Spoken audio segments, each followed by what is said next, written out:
It's a beautiful, compressed one-liner for the pastime that we'll be hearing today. Good. Right. I'm trying to understand what does sin to salvation mean. From the worst to the best. Yeah. Like Hiranyakashipu. He did sin all the time, but he got salvation In the end, in the end. he had to get a lot of beating and hit, but this was a painless transformation in a single day. Today's 25, So why don't we get started? Hare Krishna, Krishna Krishna, Hare Hare, Hare Rama, Rama Rama, Hare Hare. Srila Prabhupada ki jai. So again, we'd like to sincerely thank each one of you for giving us your valuable time. This is the 48th month of Srimad Bhagavatam Katha that we are doing. We started almost 9-10 years ago, so we have a slide or two about that. But we have come a long way, and what we do is we will be studying the entire pastime during the course of these 2 hours. Usually, as you know, it's one verse for about an hour, deep dive into that. That's what typically happens. But then what we want to look at is the forest and the trees as well at one shot, with Srila Prabhupada's purports, our wonderful Acharya's purports, everything, so that we get a real good understanding of every pastime that we are covering during these monthly Srimad Bhagavatam sessions. So some of the ground rules, so we are going to have this immersive study, right? So for those of you who've been through these sessions, it's cut off? Yeah. Yeah. So these are immersive studies. So we go deep into the pastimes, and we will also have a summary in the end. We will also have lessons to be learned, which is most important. Right? What are these pastimes teaching us? Otherwise, it's like detached. There is a story and then a reality, right? So what is the connecting point? So that's what is more important. So we'll see what are the lessons to be learned, and also the quiz to test our knowledge in the end. So we will do that so that the learning is really deep. And these are enriched with commentaries by Srila Prabhupada as well as our Acharyas, Vishnu Chakravarti Thakur, Jiva Goswami, and many others as well.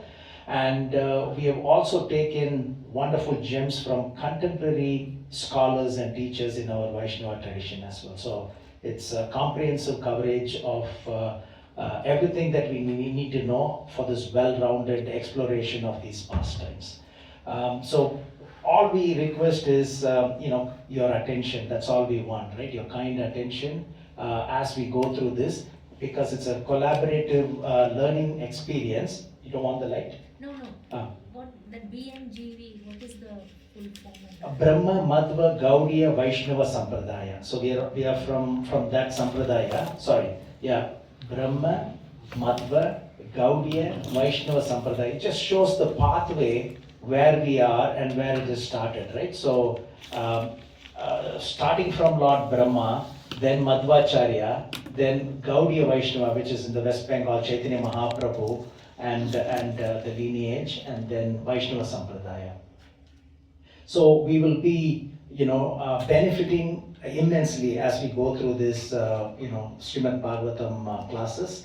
And I usually, as you know, a lot of contents are there in each slide. So I don't expect you to read everything unless you're a fast reader. And then I usually bring in various links of similar incidents from other pastimes as well, so that we'll be able to understand this pastime, in a way better way. And also in the end, we will do as I said, a chronological summary recap of everything, and then we'll have exploring the layers of wisdom to uncover the complete essence of this divine pastime. Okay, so it usually takes about 80 to 100 hours to put together what you are going to see. So all we need is your attention, just like back in the school days time, right? So usually we are distracted, but this is an opportunity to go back into paying attention and then diving deep into it and internalizing the pastime. So please take notes as you're doing. This is very important. So we are engaging one of our sense organs, which is the sense of touch, into Krishna consciousness. And we will also have this quiz. We will give you the hard copy. So I think we'll thank Amal Tagore Prabhu for all the wonderful hard copies that he's already printed for each one of you that you'll take home at the end of today's session. And we have really gone deeper to, mine all the gems and jewels from various acharyas as well. So sit back, relax, and then you'll be able to understand this pastime. So we're going to learn together as well. That's more important, right? So please provide your realization, feedback, etc. so we can all learn from each other. Power of attention. Attention is like a light. It illuminates whatever is there. You all agree? Yeah. Yep. So attention is like a light, it illuminates whatever is there. So if you pay attention, we will get what we want, right? So it's the foundation of learning, and it's very important in improving the memory and retention. And also, attention determines our skills and our future as well, right? Somebody is an artist, somebody is not. The difference is basically somebody was paying attention and the other person was not paying attention. And also, it's the root cause for success in everything, whether you're a student of arts, whether a student of science, does not matter. As long as we pay attention, we'll be successful in that. So it's a universal principle, which is the root cause for success. And we're doing this multisensory study of Srimad Bhagavatam for the last 48 months. We've been doing this. And because of what Bhaktivinoda Thakur has said, he said any of the five senses, if they're not engaged in Krishna consciousness, then they can become our enemy. So you can think of it, right? If your eyes are digressing and going somewhere when we are paying attention to something else, and then that can take us elsewhere. Same thing, any of the sense organs as well. So we want to use our eyes today. We want to use our ears, the tongue. We'll all be chanting some of these verses that you can see, and then the sense of touch, you're already taking some notes, and then I was hoping that we can have an incense there so that we'll have this devotional mode, and then the mind as well. So you're going to focus, your attention is going to be on that. That means we're going to meditate and align our thoughts with devotion as well. Okay? So for those of you who've been on this journey from the year 2015, we started the Srimad Bhagavatam classes, starting off with King Yayati, which is focused on the 9th canto of Srimad Bhagavatam, and we have come a long way. Obviously, we can't do that month after month, especially when you have Damodar month and a lot of other things are there. So this is the 48th month. You can think of it as 2015, so it's almost 9 years have gone. So it's about once every 2.5 months we are able to have this. And it's not bad, because if it takes about 80 hours to put together something like this, which is 2 weeks out of every 4 weeks, it's challenging. So let's make use of this. Just a breakdown of all the pastimes that we have covered from Srimad Bhagavatam so far. Goes on and on and on. Ranti Deva, Prachetas, and then Avanti Brahman, if you remember, if you are here for all these pastimes.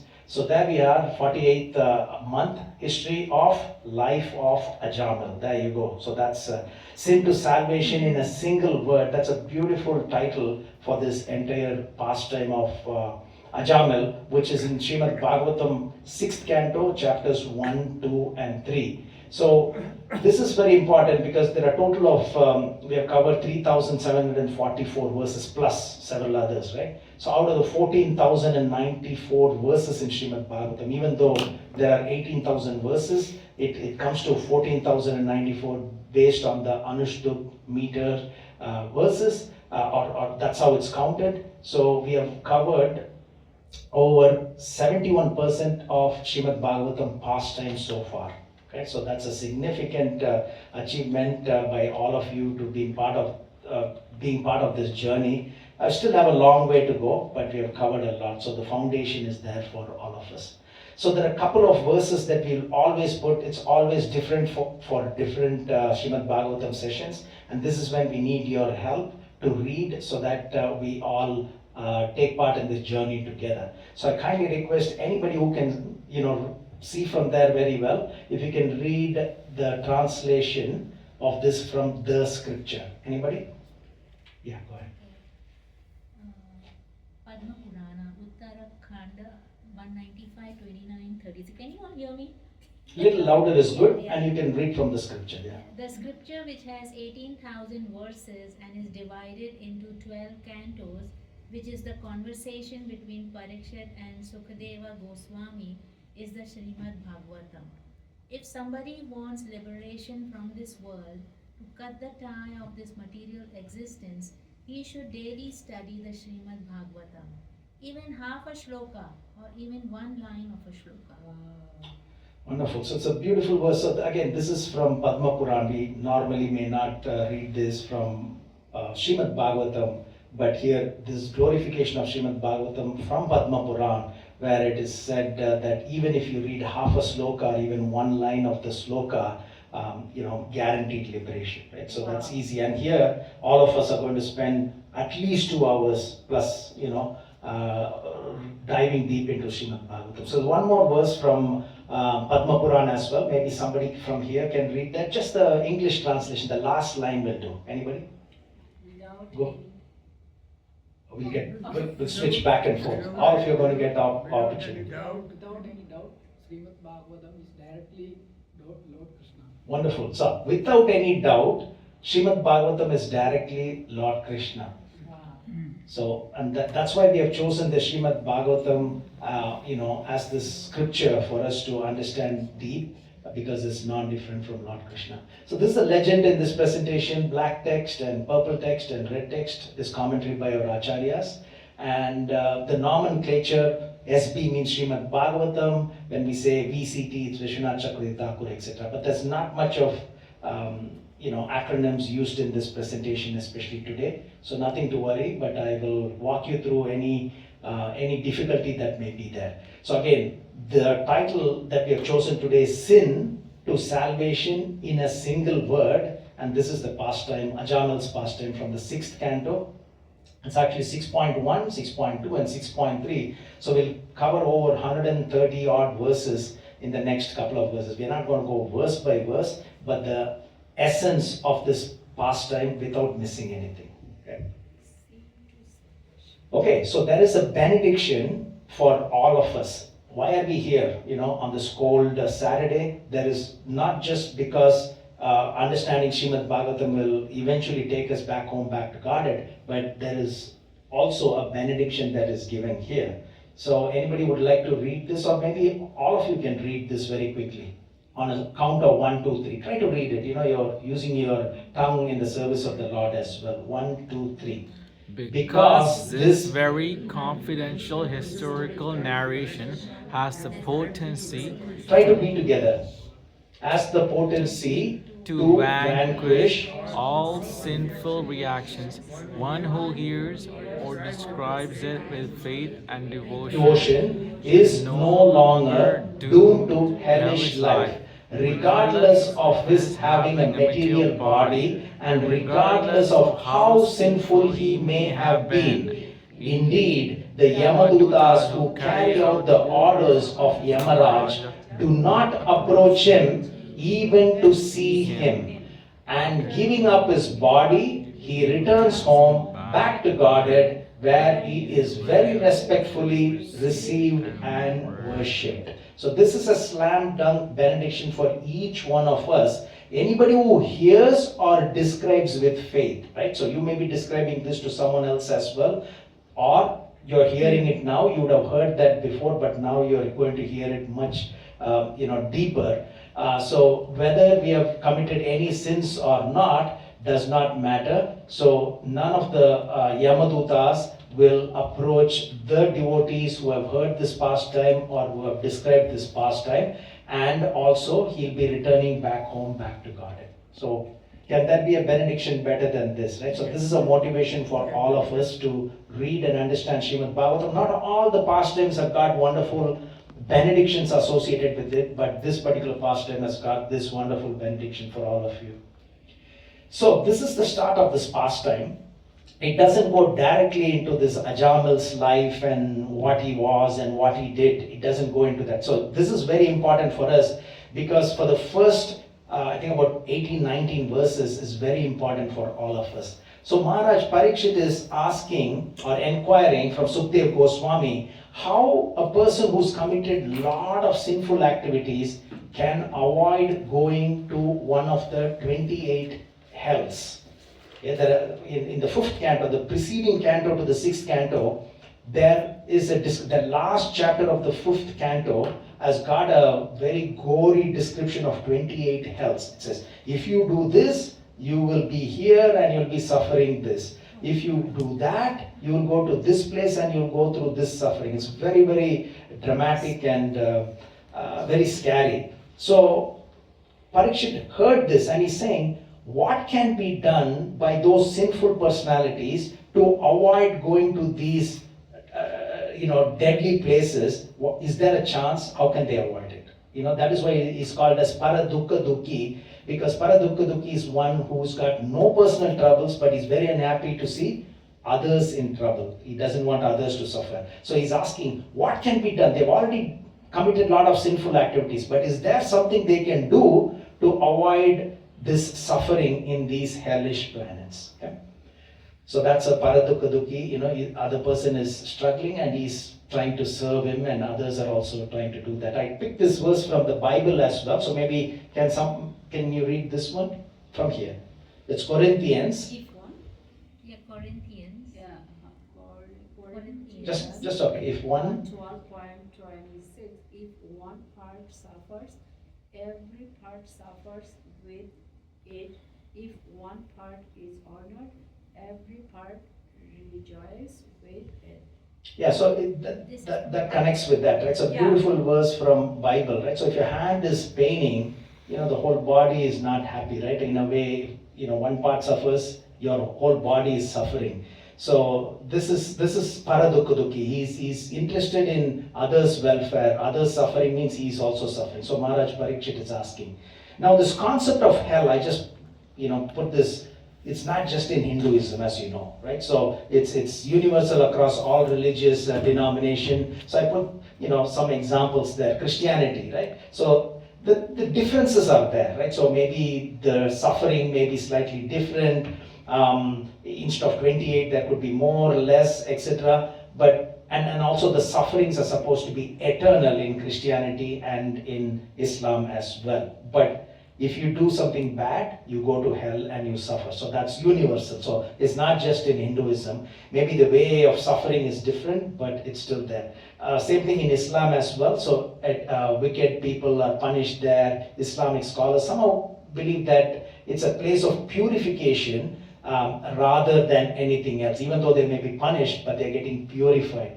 In Hinduism, of course, we call the Naraka Loka, right? So hells are called as Naraka Loka. And it's not a permanent place. You go through suffering and pain there, and then you get back to, come back to material world after you go through this. Now, I mentioned about 5th canto, last chapter, gives a gory description of if you do this, you will get this. This is a clear blueprint of what. I'm not going to go through this. Some of them are very scary. So I'm just going to pick some of them. If a developed human being kills or torments insignificant creatures who have no discrimination. Okay, so it could be an animal, insect, etc. So what happens? He goes to Andakupa. It's a dark place where one suffers like an animal. He's attacked by all the birds and bees and reptiles and mosquitoes. These are not small mosquitoes, by the way. Worms, flies, and other whom he tormented during his life without sleep or resting place. He wanders about in darkness like a creature in the lower species, right? So again, this is not to scare anybody. These are statement of facts. This is in our scriptures. So, and I'm giving you a background for the question by Maharaj Parikshit. Okay, we're not going to go into the details of all this. Eating without sharing with guests. We may think, is that a big deal? We talk about killing somebody, stealing, but then this is also eating without sharing with guests, old men and children, or eating without offering the 5 kinds of sacrifice is no better than a crow. So, 5 kinds of sacrifice. We may not have time to go into that. Panchamaha Yagya, it's called. It's not like fire sacrifice when you talk about Yagya, but these are what you do to God, as a payback, right, for all the sins that you have committed, to God, to great sages, saints and sages, to forefathers, to guests, to other living entities, etc. Right? So then he goes to Krimi Bhojana. So he becomes a worm in a lake of worms, which is very wide. There he feeds on worms and etc. etc. Right? So these are very, very dramatic details of what happens when somebody does something. Right? So because of all this, and there are more. Right? So I put some verse numbers are here as well. It goes in sequential order. So you can read that in 5th canto, 26th chapter, okay? But you get an idea, right? Why he's asking how somebody can be saved from going through these punishments, okay? So to test the proficiency of the student Parikshit, Maharaj Sukhdev Goswami, to test the knowledge or proficiency of the student Parikshit, is giving 3 solutions in sequential order, okay? So the question is, how can somebody who's committed so much of sins not go through this punishment in hell? That's the question. So Maharaj Parikshit is hearing these in sequential order by Sukhdev Goswami. He doesn't give the best of solutions first, but he gives the 3rd best solution. And I want to make sure that everybody is in line with the 3rd best solution. So it doesn't mean that these are bad solutions, otherwise it won't find its place in Srimad Bhagavatam, right? So this is the 3rd best solution, let's put it that way. That is atonement or prayashchitta, and we'll get to know more about that. It's called karma kanda. So this involves repentance and performing acts of penance to counteract sinful activities. Now, again, it is said that depending on the nature of the sins that one has committed, the atonement needs to be on par with it.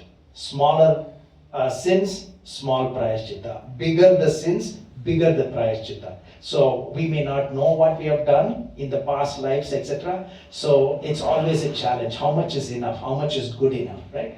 And some of the examples are sacrifices, austerities, rituals, etc. We have a little bit more on that. And to nullify, so the purpose is to nullify the past sins and avoid painful conditions in hellish life after death. So it is stated in Dharma Shastra what are this and what are these prayashchitta or atonements. Some of them I mentioned, but you'll see more. So when you're capable of going through these prayashchitta, we have to go through it. Because as we get older and older, at that point in time when we want to perform this atonement, we may not be able to, our body may not be able to cooperate with us. Say for example, if one of the prayashchittas is to go to holy places. Now, Prayag is there and we have the Kumbh Mela that is going on. If somebody is old, even if they want to go, they know this is the prayashchitta, they can't, right? So the earlier or whenever we are able to do that, if we are able to do it, that is okay. Just like a physician treats the disease to restore health, atonements acts as a remedy to cleanse one's sins. Okay? You're okay so far? Okay.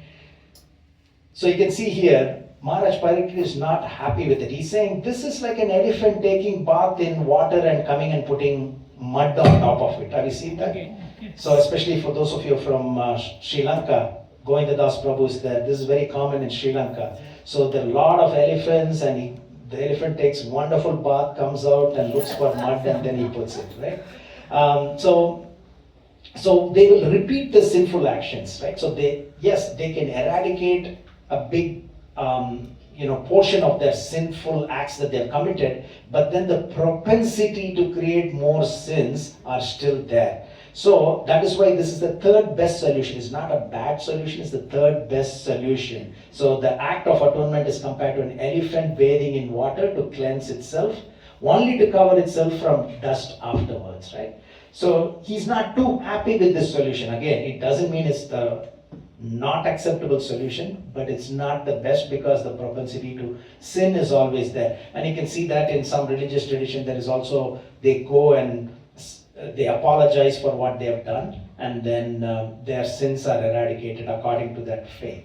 But again, the propensity to commit sins are continuing. The second, these are the prayashchitta, right? So these are all prescribed in our scripture, so it doesn't mean that it's not acceptable, as I mentioned, right? So these are all part of the Dharma Shastras, right? So they are coming from Dharma Sutras, especially for those of us who do fire sacrifice. We read a lot of Abhastamba Graha Sutra as well as Vashishta Graha Sutra. So the way to do yagyas are all there, and that is where these prayashchittas are all stated. One is public confession. So if you make a mistake, if you publicly confess to everybody, going through that bashing of your ego, because we usually want to hide and cover up the mistakes. But when you openly say, I made this biggest mistake, that by itself is a prayashchitta.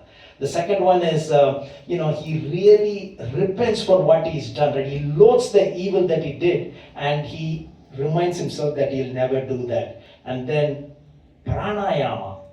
Who would have thought that that is one of the prayashchitta? So taking, inhalation, right? Richaka, Puraka, Kumbhaka, etc. Taking deep breath through one nostril, holding it and exhaling and inhaling through the other same nostril, etc. So pranayama is also one of the atonement for sinful activities. So this is a beautiful example, because somebody asked me one of these days, I read that pranayama, breath control, removes our sinful reactions. Here's an example, right? This is stated in Dharma Shastras that if you do pranayama, you are nullifying your sins. Okay? And tapas, of course, this is celibacy, wearing wet clothes, we want to have warm, hot water bath, etc. So we try to avoid cold. So here it is taking cold bath and then wearing the wet clothes. It can be as simple as that. But that is also one of the tapas or austerity. Fire sacrifice, especially it's called Kushmanda Homa. So I've done that twice so far. For those of you who know, there is a wonderful fire sacrifice called Kushmanda Homa. This is from the Krishna Yajurveda. And this is meant to remove sins, this particular fire sacrifice. It takes about a couple of hours to do. Japa is also one of the prayashchitta. So japa will find its place in everything, of course in Bhakti Yoga, but it is also part of the prayashchitta. Then giving charity, then fasting, going on pilgrimages. So these are all examples of prayashchitta or atonement to counteract the sinful activities that one has done. So it's important, that's why I'm spending more time on this rather than jumping into the pastimes directly, because these are all the initial verses that Sukdev Goswami and Maharaj Parikshit are discussing before they jump into the actual pastimes. Okay? We're okay so far? So then, because Sukdev Goswami mentioned the first type of atonement, and then Maharaj Parikshit is not happy. He said, this is like an elephant taking bath and putting the mud, so what's the point? Yeah, it helps, but it doesn't solve the problem permanently. Tell me more. So the second option that he is giving, Sukdev Goswami is giving, is Jnana Kanda, which means it's like knowledge, right? So you gain your knowledge, progressive cleansing through discipline and right action. So you get to know what is the right action by reading scriptures, by understanding scriptures. So that's Jnana Kanda. So here also chanting of the holy names is there. There was japa, here chanting of the holy names is there. Charity is still there. You can see some of these are common, but the difference is before it was totally detached. God is here, you are here. It's like, two different islands. But here you get to know the knowledge of God and you're still performing similar actions, which is better. So the cleansing is much deeper, but it is not still complete because it's still partial purification, because the temporary purification, and it does not eradicate the underlying tendencies or desires that can cause sinful actions in the future. Okay? So the root cause is still there. So this is the second best option. The third best option is, which we covered in the previous slide, prayashchitta or atonement. Okay? Don't worry about giving out a wrong answer. More we learn together. We are all devotees here. This is important because that's why we do this, taking a lot of effort, putting in a lot of effort. So this is for all our benefit collectively. So the third best option is karma kanda, and that is atonement or prayashchitta. And the second best option is through knowledge, jnana kanda, but still this is better than the first option, but it's still not the best because the underlying desire to create more sinful actions are still existing. Then finally, Sukdev Goswami is giving the ultimate solution. He says the third and the ultimate recommendation, where a person can be saved from these hellish planets, going through this painful reactions for his past misdeeds. So this is the permanent solution. So which is the devotional service to Krishna. So it says sinful actions and tendencies are permanently eradicated, but only rare individuals get to this stage, right? So important, right? It's not just because we come to the temples on Sunday, we are in this platform, right? We don't jump into this right away, right? So it's a gradual process, and that's why all three are important as well. So the atonement part of it, the knowledge part of it, as well as the bhakti part of it. So this recommendation emphasizes that complete surrender to the Lord through bhakti is the ultimate and most effective solution for liberation from all sinful reactions and material suffering as well. So we'll get somebody to read the English translation. I know it might be an eye test for some of you in the back. Who can read this? Can you? Okay. My dear Uddhava, devotional service in relationship with me is like a blazing fire that can burn to ashes all the fuel of sinful activities supplied to it. Wonderful. So this is from the 11th canto, right? So we have 12 cantos in Srimad Bhagavatam. Towards the end of Srimad Bhagavatam, Lord Krishna himself is teaching that devotional service in relationship with Krishna is like a blazing fire. I don't want to give an example. Unfortunately, we all know what had happened in Los Angeles, right? So blazing fire. Yesterday the president was there and we saw all the videos, the aerial view. It's almost like a bomb went off, a nuclear bomb, right? So that's the potency of fire, right? But not in a good way. But here, Lord Krishna is saying it's like a blazing fire that can burn to ashes all the fuel of sinful activities supplied to it. So the ultimate solution out of the three solutions that are given by Sukdev Goswami to Maharaj Parikshit, not for Maharaj Parikshit's benefit, but for our benefit, because he's saying, how can somebody avoid going to these, very, very, dramatic hells, 28 hells that are there in 5.26. As I said, 5th canto, 26th chapter is the last chapter in the 5th canto. And then we are jumping into this Ajamil pastime in the 6th canto. So he's giving him the three solutions progressively, but the ultimate solution is Bhakti Yoga. So at this point in time, I just want to introduce the three terms as well when we say sins, right? So karma. So one is called Sanchita karma, one is called Prarabdha karma, and the third one is called as Kriyamana karma. Some of you would have heard about these terminologies. Yes? Yes. Sanchita. So first is, I want to give you some clue of how to remember this. Every time, Sanchita karma is what? Remember S and S, that's why I highlighted that. Sanchita is the storehouse. Okay? S is Sanchita, S is storehouse. P is Prarabdha, P is present life. Okay?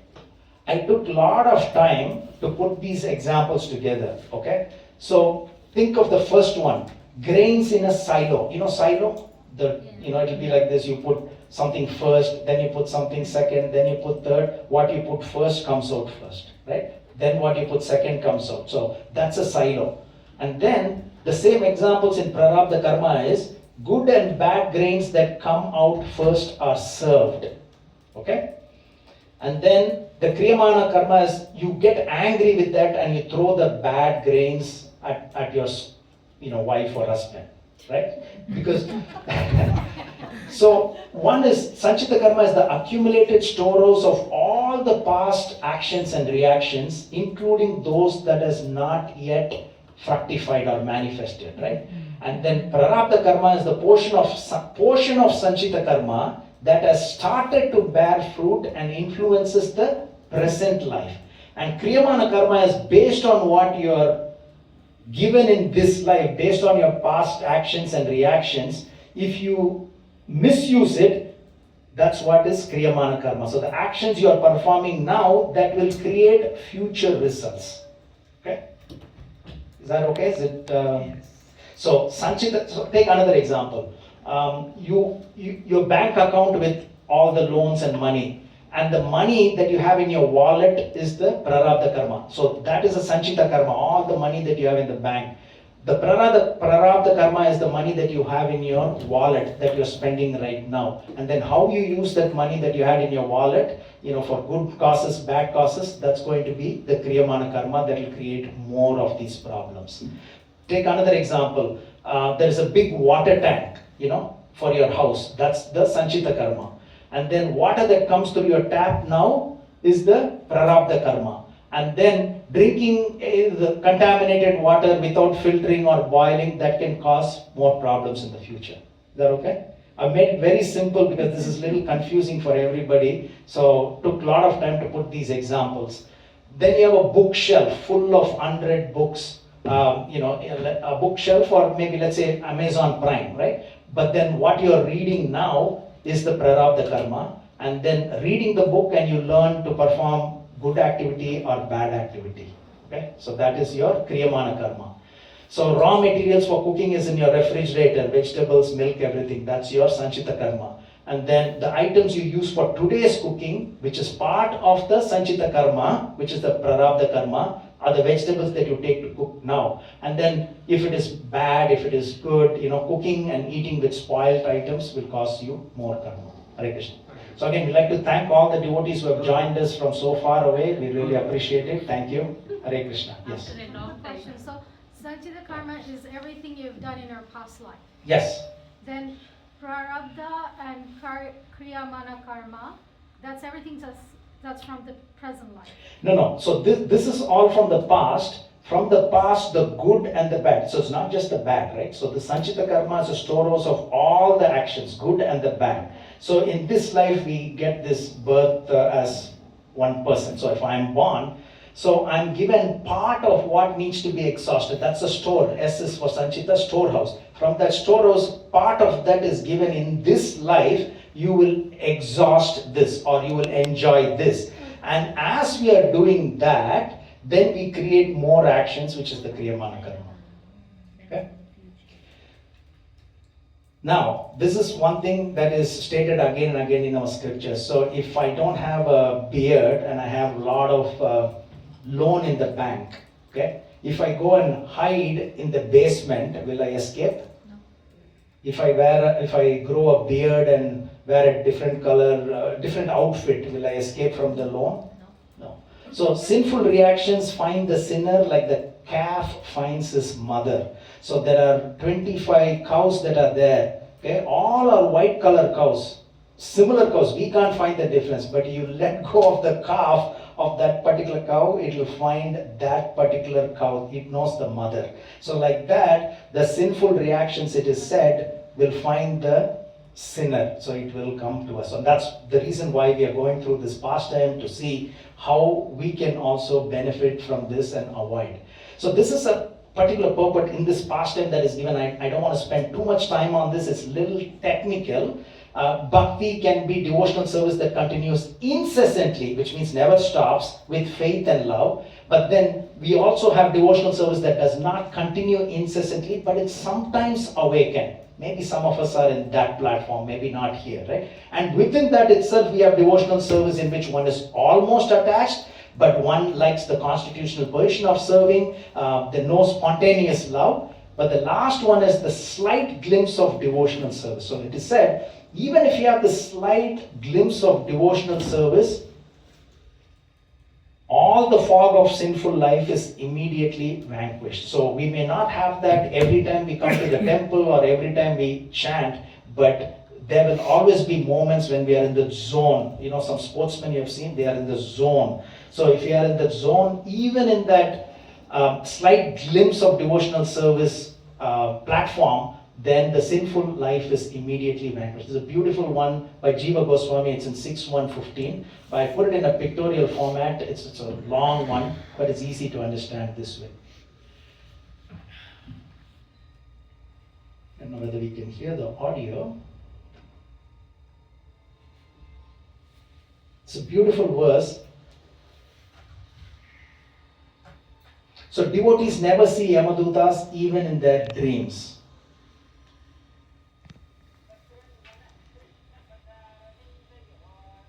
This one doesn't.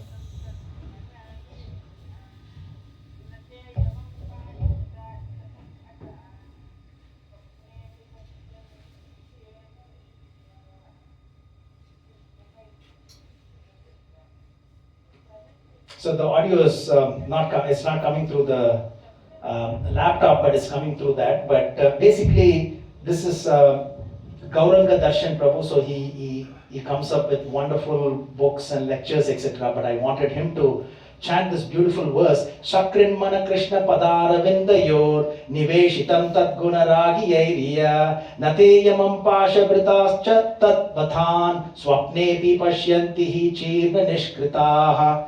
Can somebody read the English translation if you can see? You get the benefit when you read all this. Go ahead. Loudly. Although not having fully realized Krishna, persons who have even once surrendered completely unto his lotus feet and who have become attached to his name, form, qualities and pastimes are completely freed of all sinful reactions, for they have thus accepted the true method of atonement. Even in dreams, such surrendered souls do not see Yamraj or his order carriers, who are equipped with ropes to bind the sinful. So wonderful, wonderful. So this is like the summary, right? So how one can be saved from having to enter hellish conditions. If you remember, this was the original question that was asked by Maharaj Parikshit to Sukdev Goswami. After he heard everything about the 28 hells in the 26th chapter of the 5th canto. And this is the sum and substance of the solution. If you remember, progressively the solutions were given. First one is Karma Kanda, atonement. The second one is Jnana Kanda, which is knowledge. But the third is Bhakti Yoga. But it doesn't mean that the first two are not acceptable. It's progressively. So third best, second best, and the first best. And this is the sum and substance of this. Even once surrendered, and that's the pastime that we are going to hear today. So I put snippets of this. So we are in two different islands in the first part of it, right? So we are here, God is there, we are focusing on rituals and actions to remove sins, and then it eradicates all the old sinful reactions, but the desire to indulge in newer ones is not gone. It's still there. The roots are still there. So it lacks the personal connection with God. The second one is better than the first one. That's why I put the dotted line. So we are here, we are connected to God in one way, second best option. So because we are gaining the knowledge and the discipline to understand the nature of ourselves and God. Still there, okay, got it. And then we are reading the scriptures. That's how we get the knowledge, right? We are performing austerity, mind and sense control. So it eradicates the older sinful reactions and it reduces the occurrences of newer sinful actions, okay? But it doesn't take it out fully. So this is better than the first option, but not the best option. So because it lacks the personal connection with God. But then, of course, he says Bhakti Yoga, which is unalloyed devotion, which is the first option, complete surrender to God, and then we are following the 9 forms of devotional service, builds direct and deep connection with God. So we keep God at the center. So that's the difference between the 3 options that Sukdev Goswami gives progressively to test the knowledge of Maharaj Parikshit. So all 3 are here.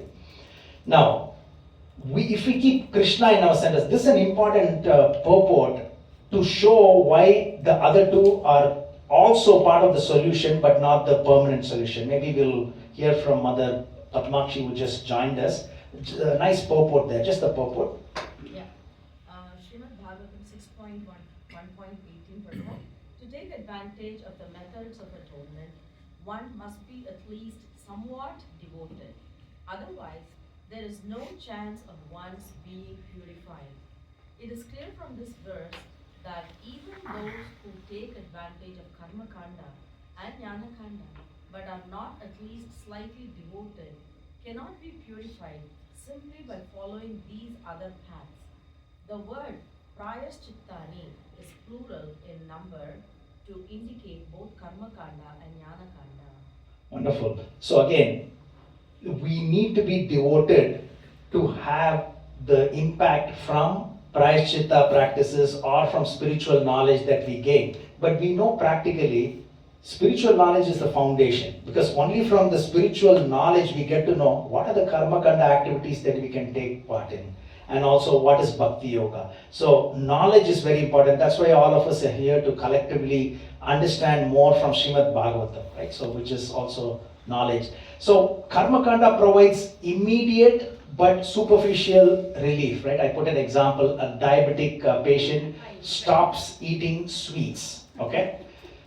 The Jnana Kanda is he focuses on understanding and resolving the issue with knowledge and effort. So now he takes the medication that is prescribed by the doctor. Bhakti Yoga is he ensures deep transformation, aligning with everything else, right? So complete lifestyle change, right? So it's not just what the doctor gives, etc. So progressively. So Karma Kanda is like applying a bandage to the wound to stop the bleeding. So it's more like a correction. Okay, it addresses the immediate effect but doesn't resolve the underlying issue. Jnana Kanda, taking the medication to treat the root cause, which is corrective action, it identifies the problem but might not entirely prevent the reoccurrence. Right? So corrective action and preventive action. And then Bhakti Yoga is adopting a healthy lifestyle to prevent diseases altogether. Preventive action, it ensures no reoccurrence by addressing the root cause. So as devotees, all three may be required for devotees like us who are not, apologies for the spelling mistake, not fully taken the shelter of God. As long as we keep Krishna in the center, then it will all work out. So that's why everything is given to us. It's not just one aspect of it, right? Because not everybody can be in that particular ultimate platform. So I put it in another way: progression from karma kanda to jnana kanda to bhakti yoga. So it's action, karma kanda, without connection to God, and then action with understanding who God is, which is jnana kanda, and then action with understanding with Krishna in the center. Then it gives us the complete solution. Okay?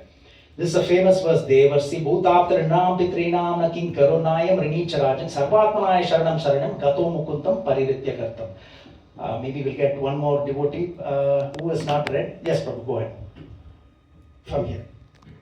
O king, who has given up all material duties and has taken full shelter of the lotus feet of Mukunda, who offers shelter to all, is not indebted to demigods, great sages, ordinary living beings, relatives, friends, mankind, or even one's forefathers who have passed away. Since all such classes of living entities are part and parcel of the Supreme Lord, one has to surrender to the Lord's service, has no need to serve such persons separately. Right? Wonderful. So it's a very important verse from the 11th canto, right? If you have given up all material duties and who have taken full shelter of Lord Krishna, confidently raise your hand if anybody is in that platform. One was given up all material duties as a mother, as a teacher, as everything, right? And taken full shelter. That is more important. Somebody can say, I've retired, I don't have too much. Yes. But Prabhuji, here you have described as material, but normally they say that even though we are in the material world, we have to perform our karmas. Correct. Then how will we come out of motherhood or whatever? So this verse, you can understand it in the other way. That's why I asked this question. Raise your hand confidently if somebody is in this platform of given up all material duties and taken full shelter of it. We may have taken shelter of Krishna, but this word is important. Full shelter, how deep it is, right? If we are in that platform, then you don't have to worry about devatas, you don't have to worry about great sages, you don't have to do the Shraddh ceremony for your ancestors, don't do anything if you are in that platform. So what does it say? If you are not in that platform, you are indebted to devatas, great sages, ordinary living being, relatives, friends, mankind, etc. Is that okay? So again, these are the three progressive solutions that are given with the ultimate solution of Bhakti Yoga, but we keep Krishna in the center. If we are not in this ultimate platform, then we will get the benefit.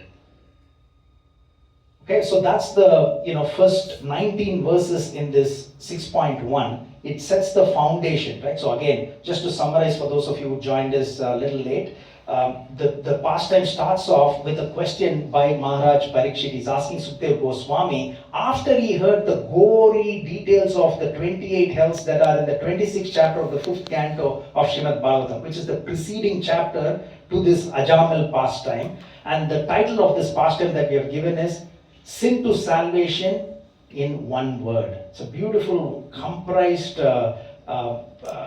title for this pastime. Sin to Salvation in one word. Technically, just one word. Took him from this going, instead of going here, he went here, right? So the three solutions that are given. So he's a paradukha dukhi. So he's actually sad about the sadness of others. So about the suffering of others. So he's asking, how can one avoid going to these hellish conditions, even though they have done all the bad things? How can they escape? And he gives these three solutions. If you're devoted to God, you are escaping from these sinful reactions and the hells that you have to go through. And then he gives the example of Ajamil, how he got saved in the very last minute, right? Last minute or last second, you can say how he got saved. So after he got to know, the Ajamil pastime is now narrated about after the three solutions that are given progressively. So again, the pastime starts. So Ajamil, he starts off with a bang here. He married a prostitute maid servant and lost all his Brahminical qualities. So this is the description of the pastime by Sukadeva Goswami to Maharaj Parikshit. Right away he starts off with that. And this happened in a city known as Kanya Kubja. And this is in Uttar Pradesh. I found out with difficulty that it is in India, Uttar Pradesh. And there is no date that is given to this particular pastime. So you'll see in the very end that it's a very ancient pastime. So there is no date that is given. So it's long time ago. So he was a Brahmin by birth and he married a prostitute maid servant and he lost all his Brahminical qualities because of the association with this woman. And he maintained his life by cheating, plundering others, gambling, sinful activities. And he came to his ripe old age of 88 years. And by that time, he had 10 sons. So you'll know these details, but it's good to remember these things again, right? Because it is from Srimad Bhagavatam. So he had 10 sons through this woman, and the 10th and the youngest child, he gave the name Narayana. Now, see, this is fascinating, right? Now, Ajamil fortunately named his son Narayana, and this was because of his spiritual upbringing, because you'll see how he was reading Vedic verses, helping his father perform sacrifices, etc. So that's why he had the presence of mind to name his son Narayana. We don't know what are the names of the 9 previous sons, we don't know that. But the 10th son, youngest, was named as Narayana. And he enjoyed the child's activities, but he could not understand that his time from this material world is almost over, right? Death was right at the doorstep. So at the time of his death, he saw 3 Yamadutas. So remember all these numbers, okay? So we have a quiz in the end, as we know, right? Where is Amal Thakur Prabhu is not here? No. But he left all this, right? Yeah, so we'd like to... He is not feeling well. He's not feeling well? Yeah, that's okay. Why he just dropped in. So, we've started giving more and more. So for those of you who were here last time, a month ago, we had the pastime of Kaliya, and then the sequence of events of this pastime without missing anything. So you'll never get, this is perfect sequence. So the sequence of events are there, lessons to be learned are there, as well as the quiz. So you'll have this. So this will be a very good refresher. Anytime you are giving a class or you want to know what it is, this by itself will be good. So at the time of his death at 88 years of age, so he sees 3 awkward persons with deformed features. Now, I just thought about it this morning. If the Yamadutas were not fearful looking, he wouldn't have called God's name at all, right? In one way. So they don't come disguised like Putana, even though it's a demon coming as a beautiful woman like goddess of learning. Here, Yamadutas came as it. Hopefully, they're continuing the same thing and not changing after this pastime, right? So, if they were looking normal, not scary, he wouldn't have called the son's name. So, everything lined up nicely. So, he was really scared when he saw them, and then at that time, he chanted the name Narayana, not because he's calling God's name in fear. My dear Lord Narayana, protect me. He's just alerting his son to run away, in a way, right? So these fearful men, scary people are here. You run away. Narayana, right? Run away. So this is a nice verse. If somebody can read the translation, Prabhu. Oh, sorry, here. The highest perfection of a human life achieved either by complete knowledge of matter and spirit, by acquirement of mystic powers, or by perfect discharge of one's occupational duty, is to remember the personality of God at the end of life. So in this case, he did not remember the personality of God, right? But he called the name. So that is why, 8.5 Bhagavad Gita, it says, Antakalecha Mamevat, at the time of death, if you think of me, you will be directly going there. But here is one step he gets. He gets a second chance because he did not directly call the name of the Lord, or he did not think of the Lord, but he called the name of the Lord. That's why all his sins are eradicated, but he gets one step in between to perfect his life again before he went. So that's what you will hear in the next few slides. So why Yamadutas? So this is a nice one from one of our acharyas, right? So why 3 Yamadutas? The person who performs sinful activities performs them with body, mind, and words. So it is said that Yamadutas are 3 in number, right? So this is because of the sinful activities that are performed by body, mind, and words. Now, if you ask me why 4 Vishnu Dutas, I can only say, because of the bigger picture here, 4 Vedas, 4 Yugas, 4 Ashramas, 4 Vaishnava Sampradaya. So, but we don't know the actual reason why there were 4. Just to give us the confidence that there are more in numbers than Yamadutas, we have a chance. So here they immediately arrived, and then he chanted without offense. So even though he called his son, so I put some, we know the 10 offenses against the holy names, but also without harmful emotion. We can chant when we are angry with somebody, with some bad emotions, with anger, a bad intention, and committing sinful activities on the street. Those are all supposed to be offense. So in this case, he was in the deathbed. It's not like he was thinking of something. He just called his name, innocently the son's name. So there was no offense in that holy name of the Lord. So he was actually thinking of his son, but because Vishnu Dutas came because of the name that was chanted with intensity and emotion. That's very important. So if you remember the pastime of Gajendra as well, right? So you may have heard this, but these are the prayers that he chanted when he was King Indradumna in the previous life. And he chanted it many, many times. That's why in the next life as an elephant he's able to remember. That means he's memorized it so very well.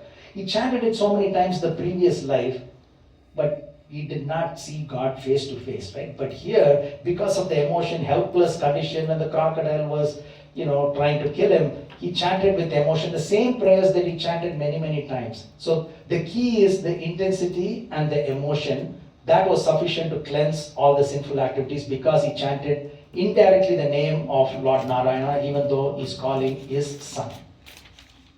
So Vishnu Dutas immediately stopped Yamadutas from snatching the soul from the core of the heart. That's why I put the core of the heart. Because it is said the soul and the super soul are situated in the heart region. The size and everything is there in the second canto, size of the thumb, etc., the super soul. So he was not yet dead because for the Yamadutas were trying to snatch the soul, but they did not yet take the soul. So he's alive still. And that's the time when he's hearing these conversations, which you will hear in the next few minutes.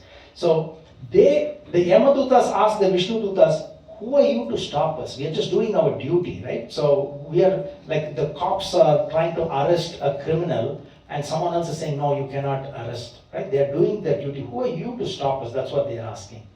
So here the Vishnu Dutas forbade the Yamadutas from snatching the soul of Ajamil from the core of their heart, from the core of his heart.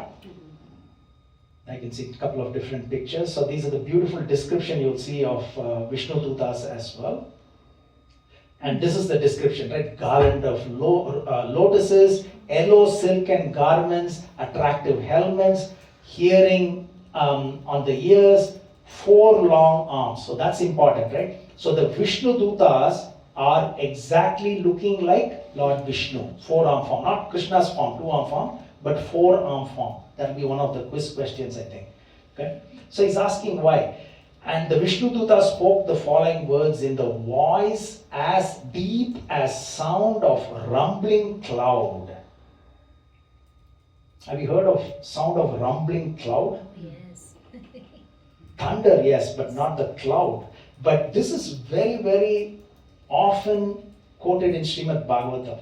You know me, I like these type of things. So again, this is all the various cantos where this voice as deep as the sound of rumbling cloud is there, just for your information, right? So you can see Lord Krishna spoke to Lord Indra with a voice as deep as rumbling of cloud after he offered obeisances, after his action driven by false pride. So this is very common in Srimad Bhagavatam, voice as deep as sound of rumbling cloud. So now Vishnu Dutas asked the Yamadutas to explain the meaning of a religious principle. So what they're saying is, you know, if they are actually servants of Yamaraj, they should know that Ajamal is not a suitable candidate for them to carry out. That's what Vishnu Dutas are saying. How can they not know what they are doing? So the Yamadutas are being accused of being bad cops. They're doing their duty, but saying, no, how can they not know that, right? So this is important, right? So I put this, so maybe somebody can read this. Yeah, go ahead. Srila Prabhupada's instructions to devotees who preach, book distribution, preachers, etc. Srimad Bhagavatam 6.1.38 purport. One who represents someone else must fully know that person's mission. The devotees in the Krishna consciousness movement must therefore be fully aware of the mission of Krishna and Lord Chaitanya. Otherwise, they will be considered foolish. All devotees, especially preachers, must know the philosophy of Krishna consciousness so as not to be embarrassed and insulted when they preach. So it's important, it's very important. So even when we are distributing books, right? So we need to be, you know, aware of the contents, right? So I don't want to say which temple. So once I was in one of the temples with jacket and everything else, so, you know, no tilak, because I was just visiting that temple when my son was little young. And the person with all the enthusiasm is distributing books, and he's saying, oh, this Prahlad Maharaj Pastor wonderfully described in 4th canto. I was just listening. Is it 4th? I heard it was 7th. Oh, yes, I think it's 7th, right? So you got to be knowing what we are explaining, right? So that's exactly what Prabhupada is explaining. It went on and on. I can give you more examples, but basically we need to know the philosophy and contents, and that's what he's saying. Otherwise, we look so foolish, right? Because that's what these Yamadutas are being accused of. What are you doing? You're the order carriers of Yamaraj, but you don't know that you're trying to take the life of an innocent person who's not sinful. Because immediately in the last minute when they left and came here, he was sinful. But in the very last second, because the sin, you know, everything was eradicated.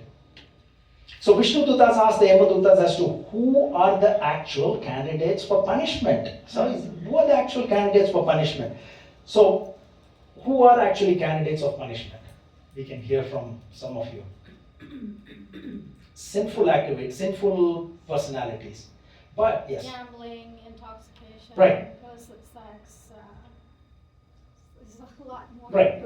Everything that is against, somebody's doing against the religious scriptures, right? Yeah. But I'm just looking at it from a little bit, from 100 feet above, right? So we have 8.4 million species of life. Okay, let's start off from there.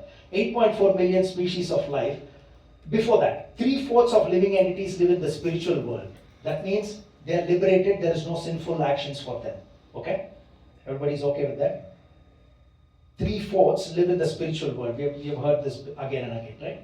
So there's only 1/4 of living entities living in the material world, unlimited earths, etc. Okay, total out of 8.4 million living entities. So out of that, only 400,000 varieties of human beings are sinful. They can be punished, not others. Okay, there are 900,000 species of aquatics. They are not punishable. One shark will eat other fish. That's not sinful. 1.1 million insects and reptiles, they're not punishable. 3 million mammals, 2 million trees and plants, 1 million birds. No, it's only 400,000 humans and humanoids, similar to human beings, right? And, UFOs we may call, right? So it looks like it's them, humanoids. So only these 400,000 varieties of human beings in consciousness levels are punishable, not the animals. Not the lion that eats a deer is not punishable. That's an evolution. So here, who are actual candidates for punishment? And then, as you mentioned, that which is prescribed in the Vedas constitute dharma, the religious principles, and the opposite of that is irreligion. So saying if they don't follow dharma, they are punishable. That's what you had mentioned with those examples, right? And they're saying the witnesses, the candidates for punishments are actually confirmed by these witnesses. When these witnesses tell that this person did this person did that, that's what is taking them to hell. Suryo Agnikam Marudevaga Somaga Sandhyayini Disaga Kampuhu Swayam Dharmaiti Ete Dayesha Sakshinaha. There are 13 witnesses to every action that each one of us do. We may go to Walmart and then buy 2 loaves of bread. And then the person in the cash counter may scan 1 and they push 2. Nobody saw. Well, let's assume there's no camera, nothing. But there are 13 witnesses. I'm just giving a small trivial example. But the sun is a witness. Fire, sky, air, devatas, there are so many devatas. Moon, evening, day, night, directions, water, land, and super soul himself are all witnesses. Can we escape anything? Can we do something in the night and escape? No, because moon is a witness. Doesn't matter whether it's a Amavasa, doesn't matter what it is, or you're hiding in the basement. Air, is air everywhere? We are breathing, right? So that is also a witness. You cannot escape. So one thing is, not only whatever we do as a sinful action is being recorded, you're being watched 24/7, 365 days, right? It's being recorded, and you can't bribe them and take away the recording. And it is not only the bad things are getting recorded, but also the good things are getting recorded, right? So that's a good thing. So even we give charity or something, we don't need to advertise, hey, take a picture. We don't need to do that. As we mature in our life, we get to know that the good and the bad are being recorded by these 13 entities. Can anybody escape? Can you think of anything where you can do without these 13 entities being as a witness? Day, night, evening, water, air, land, sun, moon, you can't escape. So everything that we do is recorded all the time. Okay? So the Yamadutas are saying, who is a candidate for punishment? The person who's been, the evidence that has been given by these 13 witnesses who were against Dharma are the candidates for punishment. They are the ones who go to hell. Okay?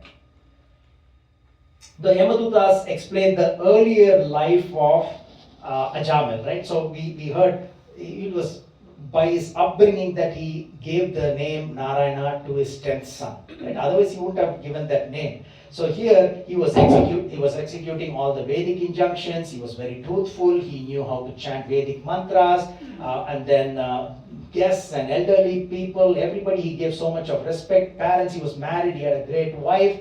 Everything. So that was his past life. And then the fall, right? So then his father said, go and get the Samit and Kusha. Samit is the wood that you do use for fire sacrifice. Kusha is the Kusha grass. You use the Pavitram, and that is supposed to be the hair of Lord Varahadeva. In the 3rd canto we read that, right? And then he saw the Sudra with the prostitute. They were drunk and they were embracing, etc. And then because of one sense organ that strayed away, which is eyes. You remember Saubari Muni's pastime? Anybody remember Saubari Muni? He was meditating not in the shores of Yamuna, within Yamuna, just to avoid all sorts of billboards and advertisements that may be attracting him. But within the Yamuna, he saw two fishes that were very close, a male and a female fish. And then everything got agitated, and then he came, he married 50 wives, not one, 50 wives, etc. But then he came back later on, right? So even as far as possible, he patiently, see, this is important, he patiently tried to remember the instructions of the Shastras and not to see the women. He was trying his level best. With the help of the knowledge and his intellect, he tried to control his desires, but the force of Cupid within the heart, he failed to control. He tried. It's not that he didn't try, right? So I put one more example there. So when Chaitanya Mahaprabhu went to South India, he had a servant by the name of Kala Krishnadas, and he was right next to Chaitanya Mahaprabhu. And then the ladies with the in the Kerala area, Bhatta Tharis, and then they sort of attracted him. So Chaitanya Mahaprabhu couldn't do anything. He just went away that night, and then Chaitanya Mahaprabhu saved him, grabbing his hair, and many of these Bhattataris were killed. So even though he was next to Chaitanya Mahaprabhu, the attraction of Maya was so much there. So we all have to be careful at all times. So he won the competition with the other Sudra because he saw them together, and then somehow he forced and he got married to this person. So that's what he was trying to control himself. He was a Brahmin by birth, etc. But then he could not. So the fall of Ajamal, as explained by Yamadutta, so he gave up the company of his very beautiful young wife, who came from a respectable Brahmin family, and then he actually took care of the sons and daughters, it says. So we know from this lady he got only 10 sons. But here it says sons and daughters. That means that lady already had some other children as well. Okay? So he was addicted to all the unclean and forbidden activities. And this is important. This man, these are all actual words from Srimad Bhagavatam, right? This man Ajamal did not undergo atonement. Therefore, because of his sinful life, we must take him into the presence of Yamaraj for punishment. There, according to the extent of his sinful acts, he will be punished and thus purified. Remember, this is similar to what Islam, I had a slide about hells in all the other religions. So Islam, it says it's a form of purification. Hell is a form of purification. So in general, for all human beings, proper atonement would have counteracted the sinful reactions and would have prevented one from entering the hellish planets, as per the statements by Yamadutas. So if you are able to do the prayaschitta, right, depending on how bad the sinful action was, the prayaschitta should be more. If it is less, it can be less. But we don't know what we have done in the previous life, right? So here, so we're proceeding to the 6.2. So now Vishnu Dutas respond to, so far, if you remember, can somebody provide a recap of what we covered in the 6.1? So I'll start out with where we started, just for the benefit. Repetition causes retention.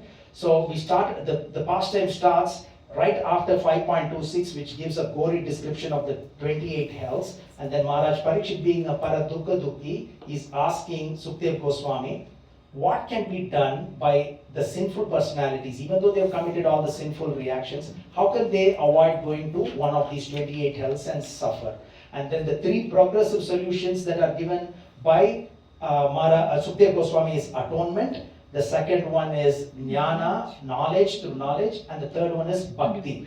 And to emphasize this bhakti, is giving an example. Okay, there is this ancient story of this person who was very, very pious in the very beginning stages, but then because of this attraction of this man and women, he got married to her, and then he had 10 children, and then named the last child as Narayana, and at the time of death, 3 very gory scary looking Yamadutas came and to alert his son to run away. In a way, that's not stated, that's what he meant. So he called his son Narayana without any offense, even though it was fortunately the name of the Lord. And instantaneously, immediately, 4 Vishnu Dutas came with 4 arms each, and they looked exactly like Vishnu, and they said, why are you doing this? You are not good leaders, because you're bad cops. You're arresting somebody or you're trying to get the life of somebody who does not deserve because to be taken with you because he is sinless, because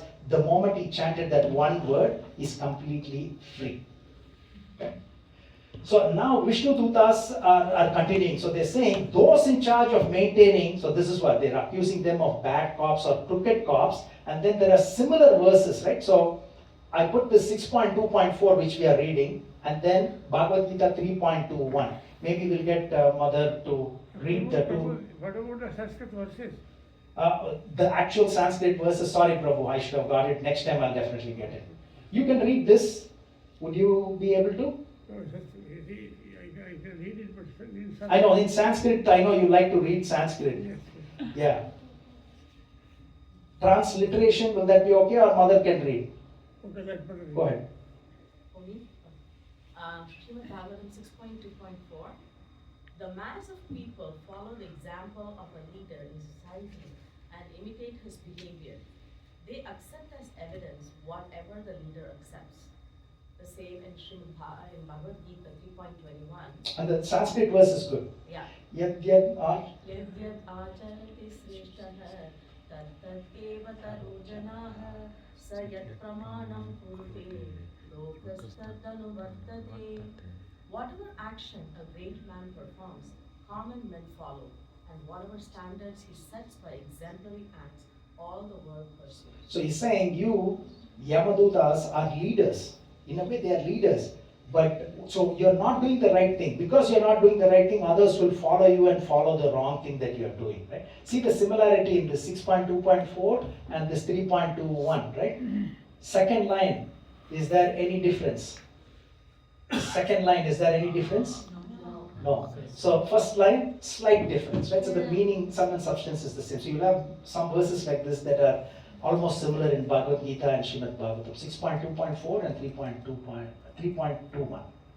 So Vishnu Dutas now respond to the statements of Yamaduta. So they're saying he's already atoned for his sinful actions. Indeed, he has atoned not only for sins performed in one life, but for those performed in millions of lives, for in a helpless condition he chanted the holy name of Narayana. So see here, he called his son Narayana not only that time, right? When the three Yamadutas were there. He was calling his son many times, even when he was, maybe 1 month before this happened, 2 months before. Hey Narayana, come here, I'll give you some food. Narayana. He was already chanting.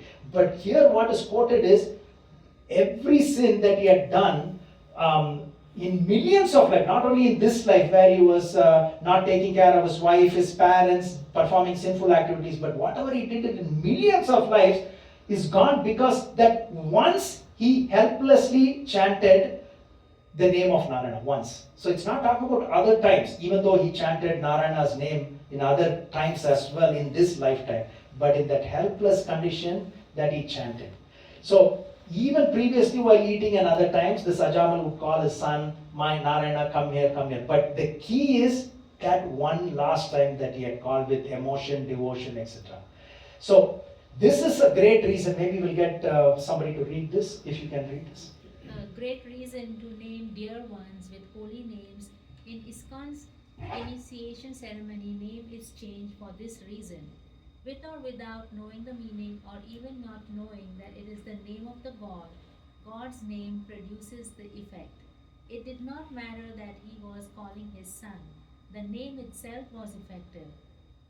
Public Jagannath festival held in public for even non-believers to chant God's names. Yeah, this is little of my own purport here, not Acharya's purport, but that's why we have this Jagannath festival, right? So in the public, everybody says Jai Jagannath, they'll say Jai Jagannath, etc., right? And then, definitely in ISKCON, the names are changed, right? So changed to a spiritual name so that others call by that name.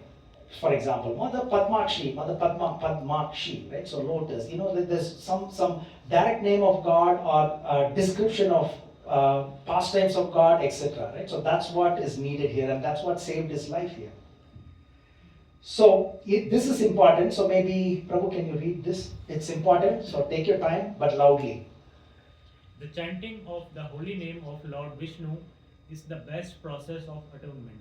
For a thief of gold or other valuables, for a drunkard, for one who betrays a friend or relative, for one who kills a brahmana, or for one who indulges in sex with the wife of his guru or another superior. It is also the best method of atonement for one who murders women, the king or his father, for one who slaughters cows, or for all other sinful men.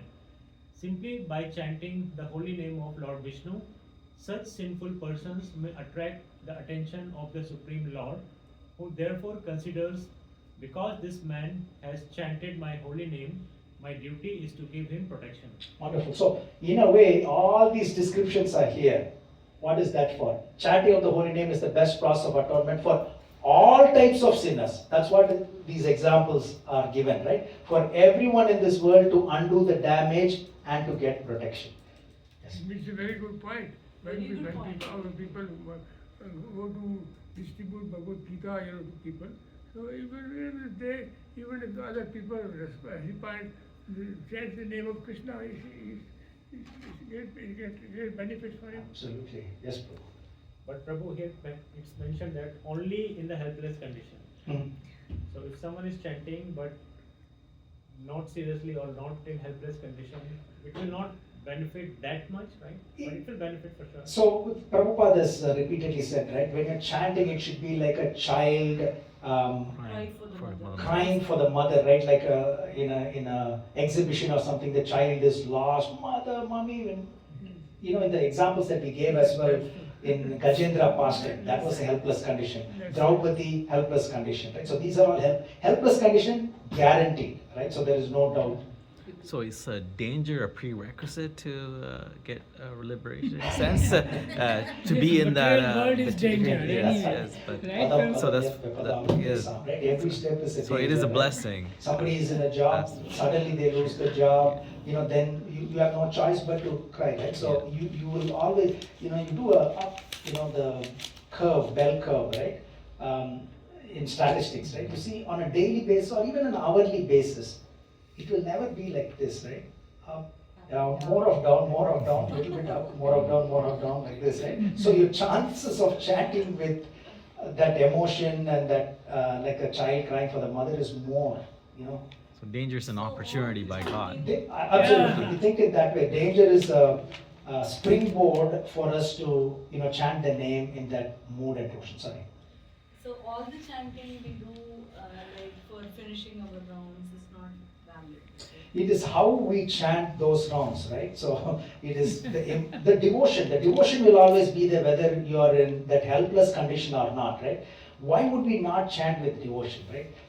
Anybody will take our spot in a jiffy, right? We may complain what we don't have, but what we have, millions of people will take your spot in a matter of a second, right?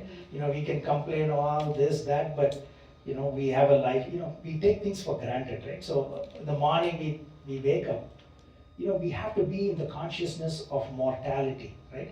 There are more than 1 million people who go to sleep in the night and they're dead in the morning. They don't wake up. You're waking up not to be, oh my God, another day I have to go to work.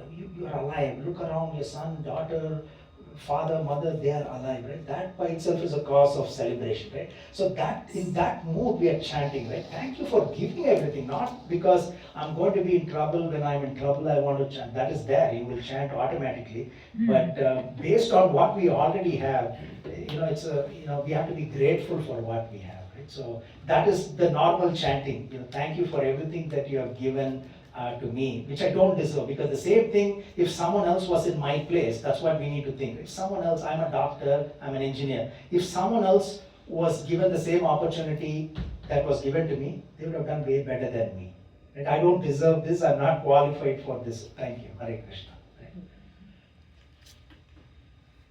Okay, this is one more verse, we may not have time for that. So, by following the Vedic ritualistic ceremonies, sinful men do not become as purified as by chanting once the holy name of Lord Hari, although ritualistic atonement may free one from sin. So again, it again says that it's not a bad, it's not that it's not accepted, but it's the third best solution or second best solution.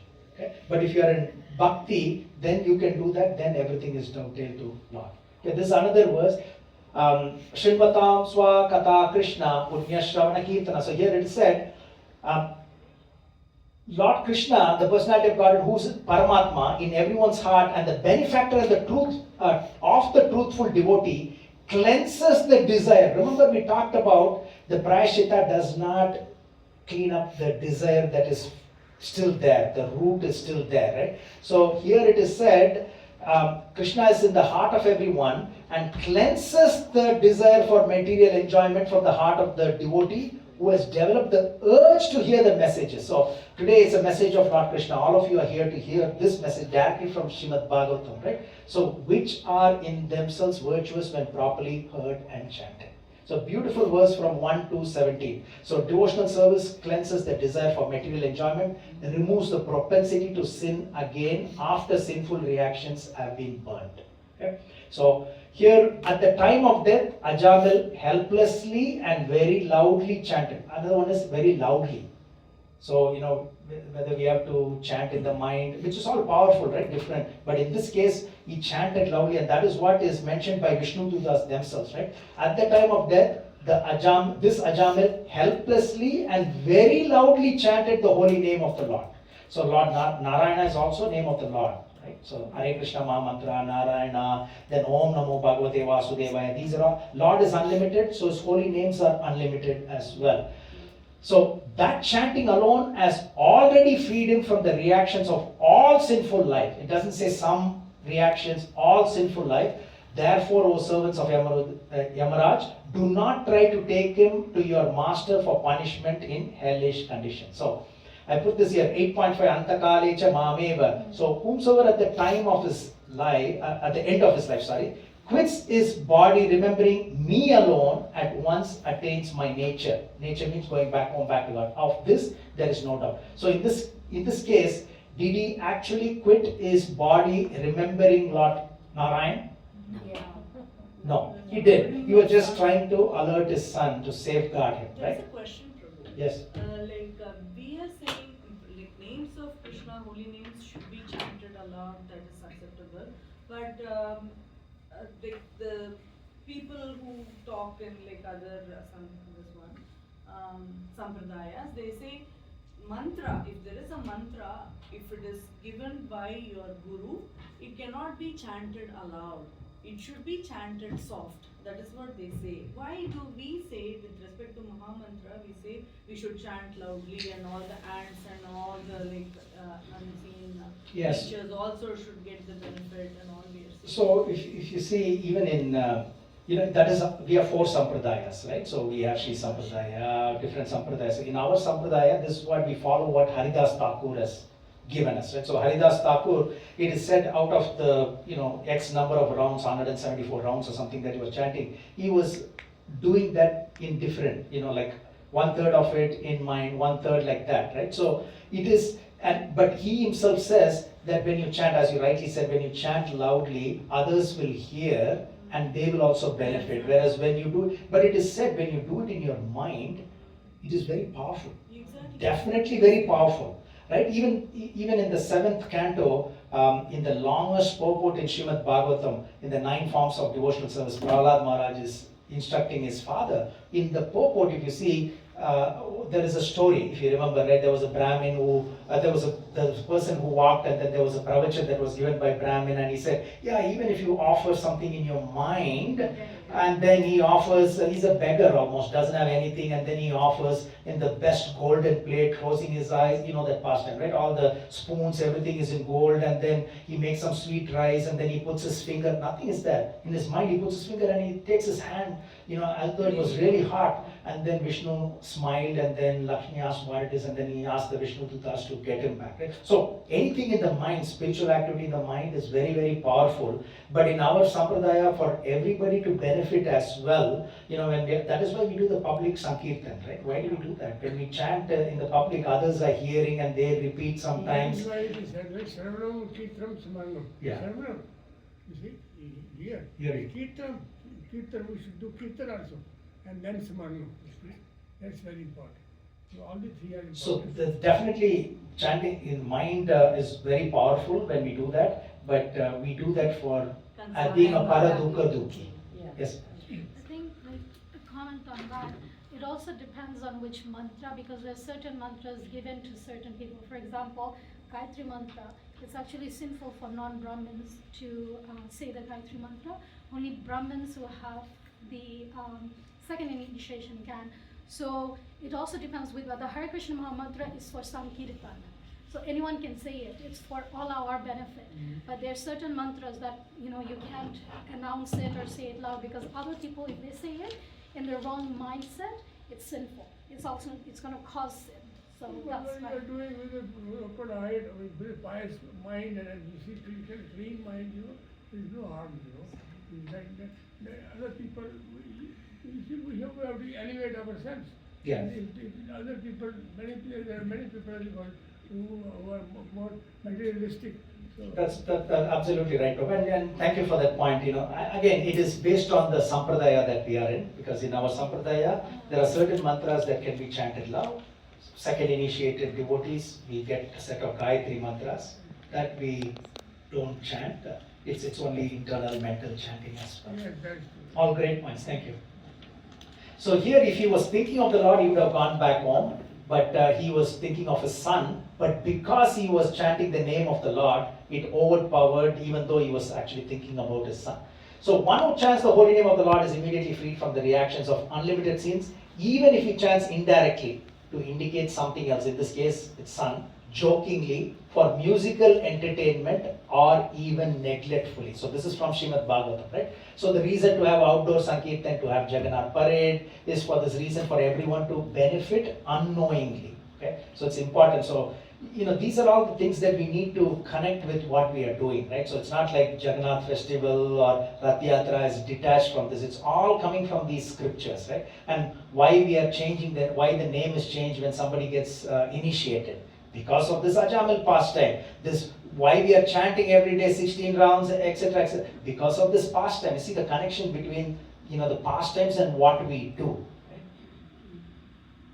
So if one chants the holy name of Hari and then dies because of an accidental misfortune, he falls down from the house, slipping, suffering, etc., he's absolved from having to enter hellish life, even though he is sinful. So because we do not know when we'll die. So Katwanga, you remember the pastime of Katwanga? He knew he's going to die in one muhurta, or 40 odd minutes, right? He knew, and then immediately he came back and he performed devotional service, and he went back home, back to Garden. Maharaj Parikshit knew 7 days. 7 days is what he's going to live. Do we know? Why, sir? Why, Prabhuji? No. Do we know? Do we know? We don't know, right? It could be this minute. It could be somebody in my work. This was few months ago. He's a local Canadian. Evening 5 o'clock. Unbelievably well-built gentleman. He goes to gym almost every day, spend hours and hours. He was eating. He got a bagel. He choked on a bagel and he died on the spot. Wow. Who would have thought about it, right? So anything can happen at any time. So that is why it's important. We do not know when we'll die. So chanting as often increases our chances of getting saved, right? So Vishnu. So again here, one should atone. So this is maybe Prabhu, can you read the first bullet point? One should atone for the These are all from Srimad Bhagavatam. Okay, actual verse. Go ahead. on the heaviest sin by undergoing a heavy process of atonement, and one should atone for a lighter sin by undergoing lighter atonement. Chanting the holy name, however, vanquish all the effects of sinful activities, regardless of whether heavy or light. Okay, beautiful verse, right? So this is actually from Srimad Bhagavatam. So if you made great sinful reactions, bigger sinful reactions, greater the atonement. Less means it's less. But we don't know, right? How do we know what we did or did not do? Maybe when we are very young, or maybe in the previous life, right? So it says when you chant the holy names, you don't have to worry how bad it was or how light it was, right? It takes care of even the heaviest one. Or needless to say, even the lighter sinful reactions are automatically taken care of.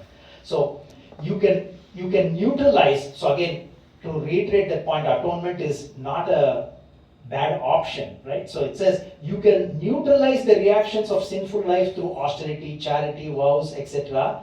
But you cannot uproot the illicit desires that we may have. But then if one, devotional service, you will be removed of those contaminations as well. This is a significant verse. Ajnanada Vagyanath Uttama Sloka Namayat Sankirtitam Aham Pumso Dahededo Etanalaha. So again, this, unfortunately, this we have to again think of this Los Angeles fire, right? You think of that devastation only for that, right? It's sad. Now you read the translation. Somebody can read the translation.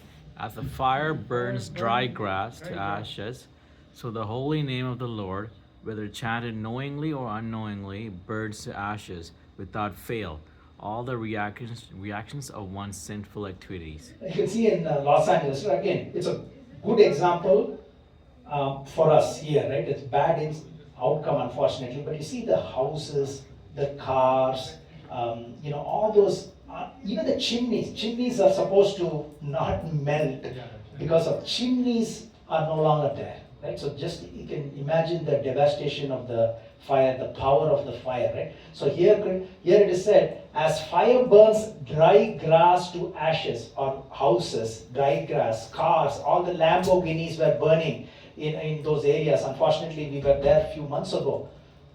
So the holy name of the Lord, whether chanted knowingly or unknowingly, burns to ashes without fail. That's a double confirmation. Burns to ashes without fail all the reactions of one's sinful activities.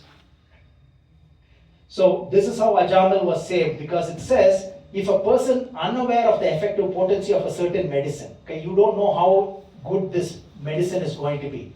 Does it matter? It matters. Maybe some of you are doctors here. There is also, to an extent, I'm going beyond this, right? There is something called as placebo effect and nocebo effect, right? Placebo effect is if a doctor is, you have so much of confidence in the doctor and the doctor gives you a sugar pill, you take that and you'll get cured. Placebo.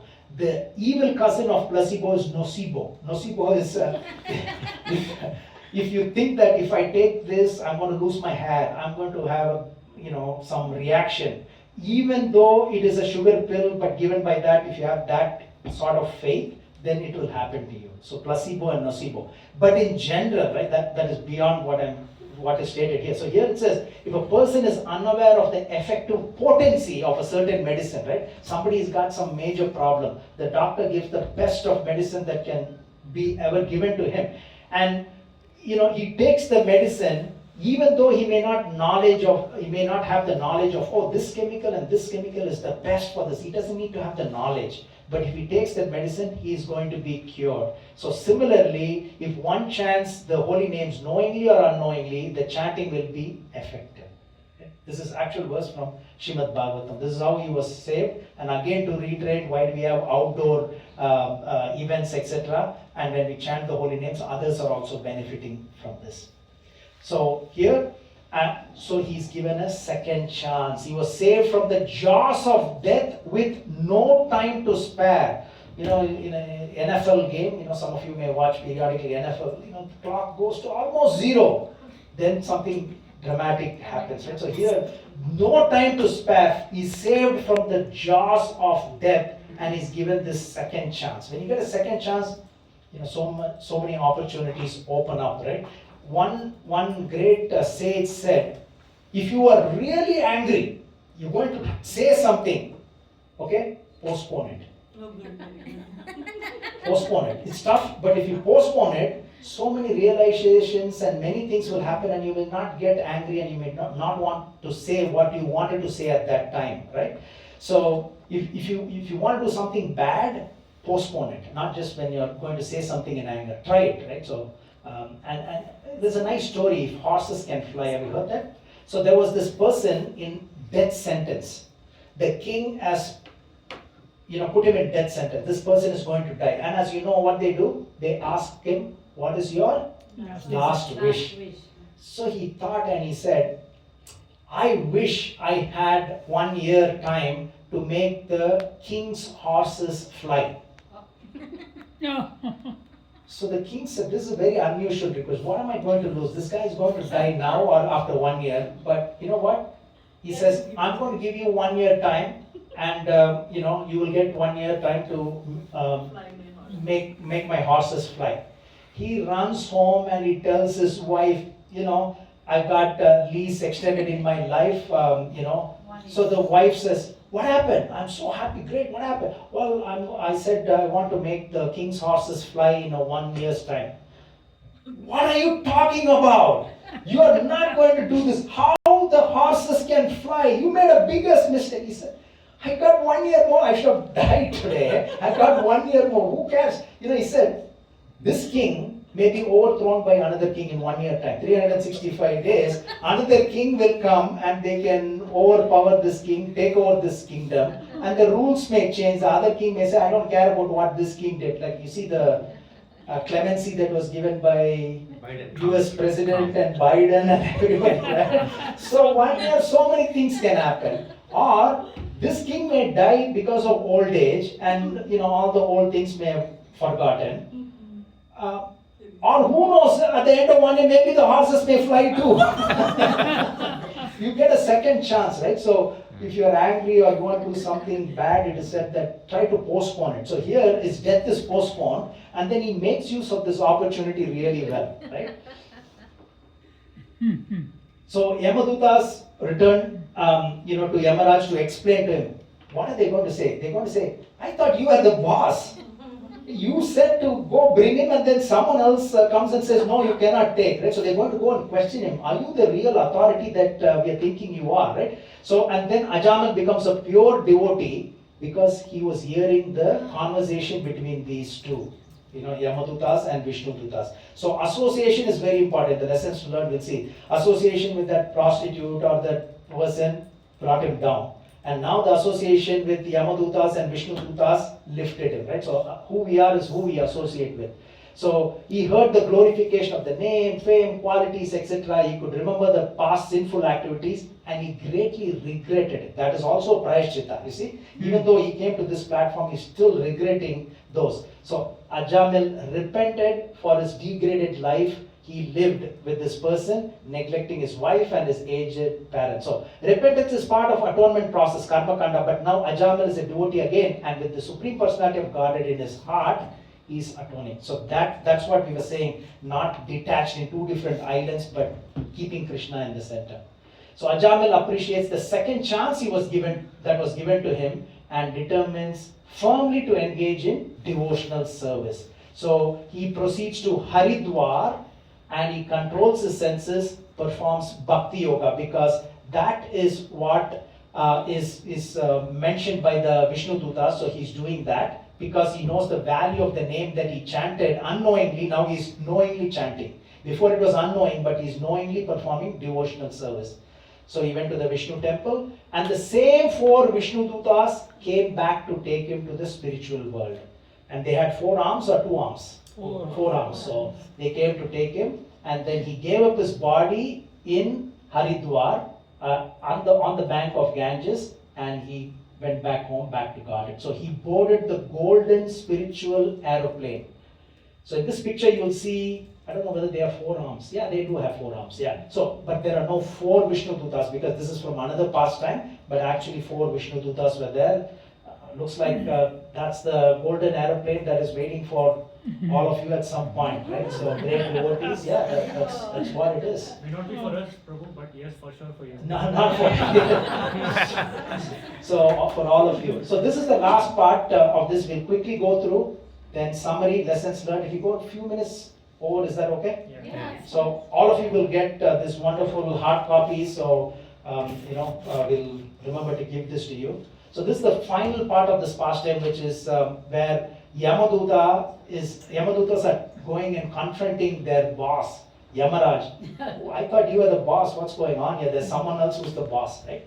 So here the order carriers are going. They wanted to know who is the ultimate judge as to is there someone above Yamaraj, right? So they're saying there must be one supreme controller. But now we see that the punishment ordained under your authority, my dear Yamaraj, is no longer effective, since your order has been transgressed by 4 wonderful and perfect persons. See how they are saying 4 wonderful and perfect persons, because they've seen them, and also based on what they have heard, the knowledge that they've gained, they're saying they're perfect persons. As soon as sinful Ajamil uttered the name Narayana, these 4 beautiful men, they're explaining what had happened to Yamaraj. Yamaraj knows, but he's hearing everything from them. And they said, it seems, do not fear, Ajamil, we are here.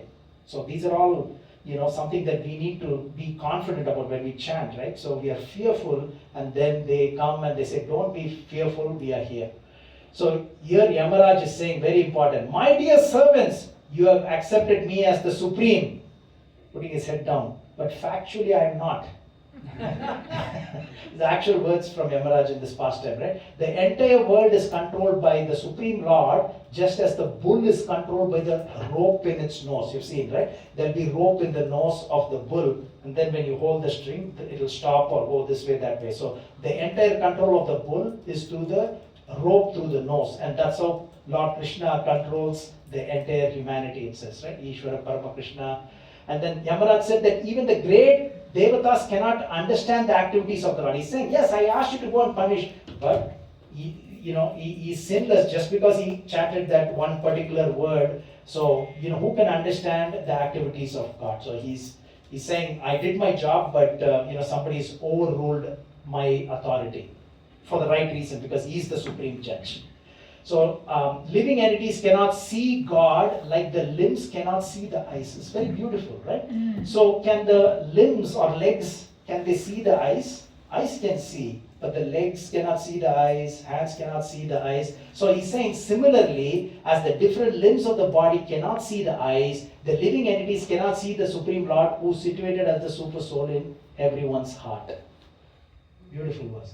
And here, Vishnu Dutas protect devotees from enemies, envious persons, as well as from natural disturbances, right? So we may go through this at work and everywhere else. There are always people who are envious, right? So what you do, you chant the holy name, because Vishnu Dutas were always there, not just at the time of death. Krishna is there, but also his servants are there to protect us, even from envious person, not only at the time of death, but at any time during natural disturbances. I've heard stories of how so many devotees, their homes were saved even though they were so close to fire in Los Angeles as well, natural disturbances. So real religious principles are only enacted by the Supreme Personality of Godhead and no one else. And he's one of the 12 Mahajans, right? Yeah. And it is stated here in Srimad Bhagavatam, he's one of the 12 Mahajans. He's saying, we are all great personalities, important personalities, but there is one person above us. That's why this is stated. So chanting of the holy name is the first religious principle. So maybe somebody can read this. Kansham Prabhu, can you see this from here? Devotional service begins with chanting of the holy name of the Lord. It's the ultimate religious principle for the living entity in human society. Good. So even though in the sequence, Shravanam, Kirtanam, Vishnusaranam, Pasayavam, Archanam, Mandaram, Dasam, Sakyam, Atma Nivedanam, but it is said that from our standpoint, devotional service beginning with the chanting of the holy name, and that's what saved Ajamil. So he's saying, the greatly sinful Ajamil chanted only to call his son, not knowing that he was chanting the Lord's name, and therefore he was and even because of that, he was immediately saved from the ropes of death. So the holy name relieves one from all sinful reactions, and this is the only process recommended for the relief from sinful reactions. You see how many times this is reiterated, right? Sukhdev Goswami is saying the same, and then Vishnu Dutta said the same. Now Yamaraj is also telling the same as to the importance of holy names of the Lord and what it can do to uproot our sinful reactions. Okay, so here, therefore it should be understood that one is easily relieved, not with difficulty, easily relieved from all sinful reactions, not some, all, by chanting the holy name of the Lord and chanting of his qualities and activities. Okay, so if you're reading Srimad Bhagavatam, you're reading the activities of the Lord as well, about the activities, qualities of the Lord. This is the only process recommended for relief from sinful activities. Okay, that's the slam dunk for today. Okay, that's the takeaway for all of us. Okay, this is the not one of the many. What does it say? Only process recommended for the relief from sinful reactions. Even if one chants the holy name of the Lord with improper pronunciation. I just put that here because, the beginning stages, that Mataji, that Prabhu said Krishna, does not matter, right? So it clearly says, even if one chants the holy name of the Lord with improper pronunciation, he will achieve relief from material bondage. Okay? So there are many devotees from other cultures, right? So the tongue may not, move the way that some of us are used to, some of you are used to, right? So no point in, he's laugh and do all that, because clearly it says, that's not a problem here. So let's not try to correct we'll try our best to chant the right way, but don't worry, this is like a baby calling the father with the best of how the baby can call, right? The baby will call the father, dada, whatever it is, but the father knows the baby is calling him, right? So why we have to worry about that? So intelligent devotees solve all their problems by chanting the holy names, and they are out of my jurisdiction. Jurisdiction means the official power to make legal decisions and judgment. So here is another statement by Yamaraj saying, devotees, when they chant the holy names, they don't have to worry about hell at all. Right? So whatever they have done, it will be expunged. They are not within my jurisdiction for punishment.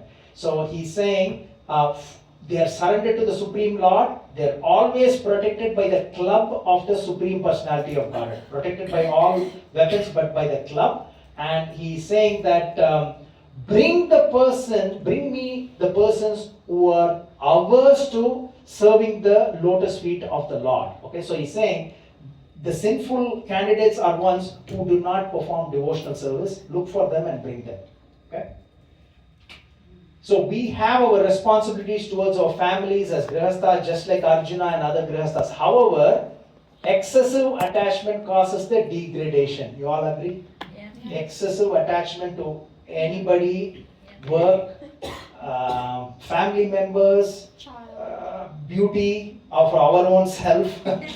It's a problem. Something happens, oh my God, hair is falling, hair is gray, right? So excessive attachment causes the problem in this material world. That's what it stated there. So he's saying, only bring the persons who do not use their tongues, who do not use their hearts, who do not use their heads in the service of the Lord. Bring them to me here. So I put this from Srimad Bhagavatam 9th canto. This is Maharaj Ambarish's pastime, right? So I'm not going to read through this, keeping time in mind. So this is how Maharaj Ambarish performed his devotional service using what we have. Don't forget, we have the body, that's all we have, right?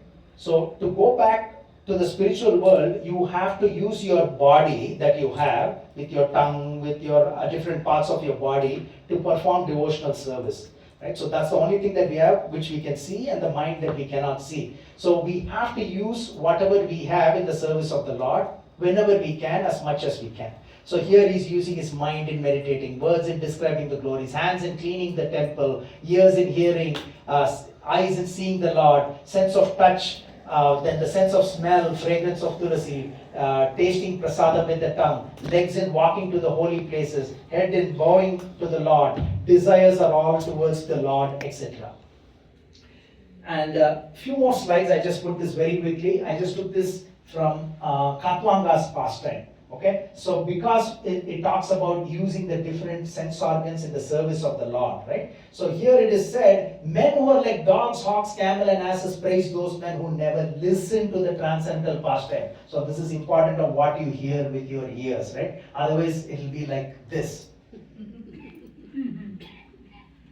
And then here, one who's not listened to the message about the prowess and marvelous acts of Lord, how Lord lifted the Govardhan hill, how did he do, if you don't listen to that, then it's our ears, or ears, mouth and tongue is like that of a snake or that of a frog. Snake is, just got a hole, right? So it is useless.